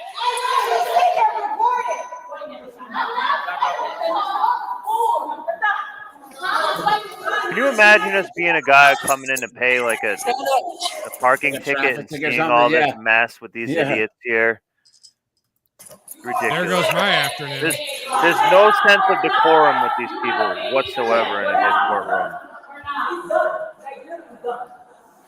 We're not. Have a seat. Have a seat.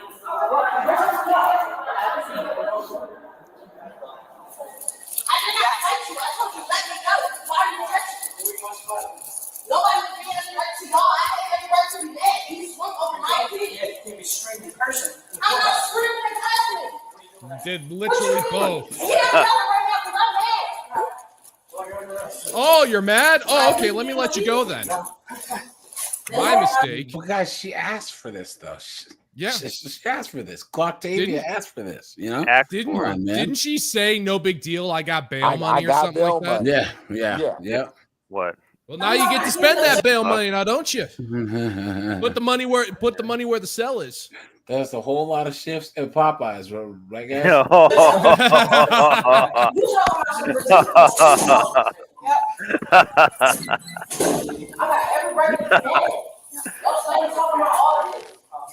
The female was charged with obstruction, resisting arrest, and aggravated assault. You're taking my son from me forever, and I have four of my children. Please. What? It definitely is not.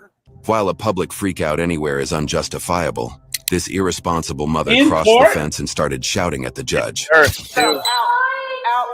Oh, of course she's wearing leopard print. With scrub. Dang, so her oh, aunt yeah. took custody of the kid because she is a piece of trash mother. Let's And I think she's wearing nursing stuff. I bet Yeah. she's a nurse. Even better. She's probably like an LNA. You know, I asked you for the birthday at the swimming party. I've asked you so many times. You're taking my son from me forever, and I have four of my children. All right, let's go. Please. Out. We're gonna go in the And hall. Chrissy, you're Come on. killing me. You're killing me. Come on. Out, out, out. Let's go. Hallway. Come on. That's it. Come on. She's killing me. I wasted all my work, everything. We're gonna go to court forever. Out, out, out, out. Oh my god. Guys, are you So are your arms tired from playing the violin, guys? Yeah. Locke, what were you saying? She's saying all of my work. You can't do this to me. It's like she's got her nails done. She's got her nails done. She doesn't freaking care. She doesn't care about her kids. She cares that she lost. Yeah, that's the true. only thing. Absolutely true. Yep. I can't believe you did this to me, Aunt Chrissy. That way. I need She her did. shoes. She's on probably my doing her daughter. a favor too. He's got him in his Yeah. hand. She's a Out. child. She needs. Can I get my tissue? Oh, you don't please? care. I'm not a criminal. Please stop. Let's go. I'm not treating you like a criminal. I'm treating you like you're being disruptive in the courtroom. Let's go. No, I just Out. want to tell the judge something. Go. Out. Oh Nope. my He doesn't want to hear God. the time is ended. Yeah, because Bye. she's a Out. good one, and I'm the bad one all the time. Out. But I got custody all Out the of the courtroom. You will Or never have Ari forever. You will never have Ari forever. I will see a different judge. That's fine. Now you're under arrest. No, please. No, you're under arrest. Don't arrest me. No, you are. You absolutely are. Because absolutely. Oh, now you're gonna walk out. Well, we know what'll happen God. now, right? It's time! Faffle, faffle, faffle. Yeah, please, what do I have to do? Put your hands behind. Please, please, please. Oh, you said please. No, okay. I will have tissue in my hand. I don't care what you Yeah, it's just, for a minute, I thought he was shutting the door. Please, Yeah. I was just getting loud. Man, I just need to go outside. I just need to go outside, please. Don't arrest me. You can tell she's a 304. I like you. Yeah. I really like you. Please don't. Oh, you like me? You really? Do you really mean it? I've never had a friend Guys, we need before. her approval. Yeah. Have to get me out. Andrew, I know I'm not helping nothing. I didn't know she was going to arrest me, please. She threatened to arrest Where am I you. going? Where am I going? Where am I going? To jail. Please, man, please don't do this to me. It's because I'm white. It definitely is not because of that. You're pushing me too tight. I have you with one arm. You're pushing me too tight. What does that even mean? Yeah. Wow. You're pushing me too tight. She never says that to Nug Nug. She never says that to Nug Nug. That's for sure. Well, no. This is her boyfriend or whatever. Trailer Trash Cletus over here. Oh, okay, yeah. Oh, yeah, he's smart enough to stay out of it. Aryan Nug. Pushing me too tight. That got talked loud. Wow. I backed up. Look at this cop, dude. Yikes. Yeah, Look these at two that right cops there. are clowns too. Look at that. Lesbian. Because I had a tissue in my hand. I backed up because I had a tissue in my hand. I was crying. I got upset, and you're like, "You're arrested, man. What you're doing is wrong. All I needed to do was go outside for a breather. If you let me go, I promise I will go in my car. I will smoke a cigarette, and I will leave you free. You won't have to leave me. All right, fine. My husband will bail me out, and I'll still get my cigarette. Dude, oh, you feel big and bad just to get a problem like this, huh? Can Oh you my God, imagine it's okay. living with her? I know how this Yeah. works. I know how to be a hero. I'm getting arrested for getting smart mouth, apparently. You can't get smart. Yes, you are. That's exactly what's happening. No, I need to go to the jail cell. I need my husband to pick me up. No. I don't have nothing on me. I went to the metal detector. Hey, did you get through the metal detector? God, she's annoying. Anyways, all right, guys, it's late. I'm gonna shut this bad boy down, guys. I will be live tomorrow at 4 because I remember I had an article about chicks who regret that I left the nice guy. I divorced the nice guy. I wish I hadn't done it. It's a whole it's an article of all these chicks. And they're like, that's a classic. Maybe I should have enjoyed the fact that I had routine and I had the boring guy. I can write a book. I literally call it The Ghost of Panani Past. I can tell some stories. Because it never failed. I would have a chick, you know, like we just go our separate ways, or it just fade away. And then several months later, they hit me back, you know, what Kevin Sims used to say, "Hey, big head." And I already knew that they were calling because, hey, the grass wasn't green on the other side. And just broke up with someone. Never is. I can write a book. The Ghost of Panani Past. Gentlemen, don't let that get you. Yeah, that's true. So, hey, AJ, just before you go, I sent you a video in the Discord. It is possibly the craziest video I've ever seen. It's. Oh yeah, where the guy's just sitting there with his pants down. Yeah, I've and then all those dudes beat the crap out of him on the train. Wait, yeah. Is I it in the saw public this. Discord or just the AJ personally? I want to watch it. Here. Yeah, can you it. post it to everybody? In the Yes, general. or send it to me. I want to guys. check it out tonight. Yeah. And guys, these are the knuckleheads that are immigrating to the UK. AJ, people have had enough, man. Like they've had enough. Ireland. Oh yeah, no, I'm UK. starting to see it. Yeah, you're starting to see people, especially in the UK. Yeah. They don't want to be France. Yeah. Yep. Like, oh yeah, no, UK. it's a powder keg over there right now. Yeah. And powder keg in the freaking pressure cooker. Immigration protest. Here we go. Okay, this is a day ago. Here we go. Damn you, Anonymous. That was gonna log off. Here you go. Hold on. Here you go. Look at this. In Britain this weekend, as we speak, there have been an unprecedented number of rallies, protests, marches, and so on against immigration. Now, that's what I'm talking about. Yep. Yeah. You can only push someone too far. Yeah. Yep. You can only push a whole Should have happened population 5 of years people ago. too far. Yeah. Backlash against years, really, where and it's still going on, where people are It's almost silent, like TR had a point. raise any questions. It's you know what I mean? Remember that guy who got put in jail and stuff? Someone was talking about this like 15 years ago. Who could that be? You know what I'm saying? About immigration, as I said before, they're immediately called a racist. And of course, look at the ones that are on the immigration side. Look at that. We'll say Of course. Look at that. Soy. Looks like they couldn't fight their way out of a wet Well, now paper the people bag. of Britain seem to have had enough. There have been Protect women, children. Exactly. That's exactly This is the what thing That's we're what trying it's to do. about. Guys, Like, if this is the thing. This sign encapsulates the anti-immigration movement in Europe all together. Right here, it's protect women. Well, this is it. It's like it's all these people use these talking points of they're all white, right wing, like Yeah, and it's like No, it's just about people who don't want kids getting ruined. It's a bit hard to call your mum and your grandmother a white supremacist. Yeah. Yeah. Or the whole, it's white British guys essaying.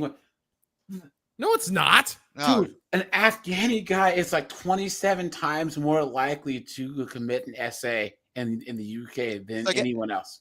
Yeah, AJ, I just read a bunch of statistics on Scotland today. Get this: 20 out of 100% of Eritreans, okay, Eritreans, Eritreans, yeah, is 27% are in jail. Guys, put a 1 in the chat if you want to do another of UK is Cooked stream. For sure. Guys. Yeah, I'd be down for that. Anonymous, Lock, yes, be guests. Will guys, any one of you guys who wants to come up, let's do that on Thursday, guys. Because I already have a Tuesday topic. Guys, Thursday. If you can, AJ, please show that video that I just sent you because it is mental. I can't. I don't want to show it on here, but save it. Yeah, I saw it yesterday. So yeah, guys, Thursday we'll do the UK is Cooked. Anonymous, are you available at 9 p.m.? Thursday, I'm Thursday? You know what? I'm completely free on Thursday. I got a day off. Let's do it. Cool, man. Yeah. But yeah, unprecedented number of protests across the country. Of course, you won't see this on. That's what I'm talking about. There you go. Just to the mainstream news. But here's a one woman speaking up. Have a listen. Did you guys see the one lady who was in front of all those Antifas or in the pro-Palestine? She's just the old British lady with the British flag, just sitting there in front of like 20 people. Let me guess, she got arrested. And she's the 65-year-old lady holding the British thing. Amazing. Yeah, the Union Jack. How does a 65-year-old woman have more balls than these millennial dudes? You know what I'm saying? Insane. We are the mothers of Nuneaton, the mothers of England. We will no longer be silenced. Stop the rape of our children. Stop the rape of our children. Yeah, right there, guys. You bigot. Yeah. I am so triggered. That is so many isms. I've lost count. Yeah. There's too many isms. No after hours, guys. I had to be up tomorrow. But yeah, guys, take it easy, okay? All right. Yeah, I'll do it 4 o'clock tomorrow. Later, man. Thanks for having me. Yeah. Bye, guys. 4 p.m. tomorrow, guys. I'll be live during the day. So bye, guys. Cool. Later. See you guys.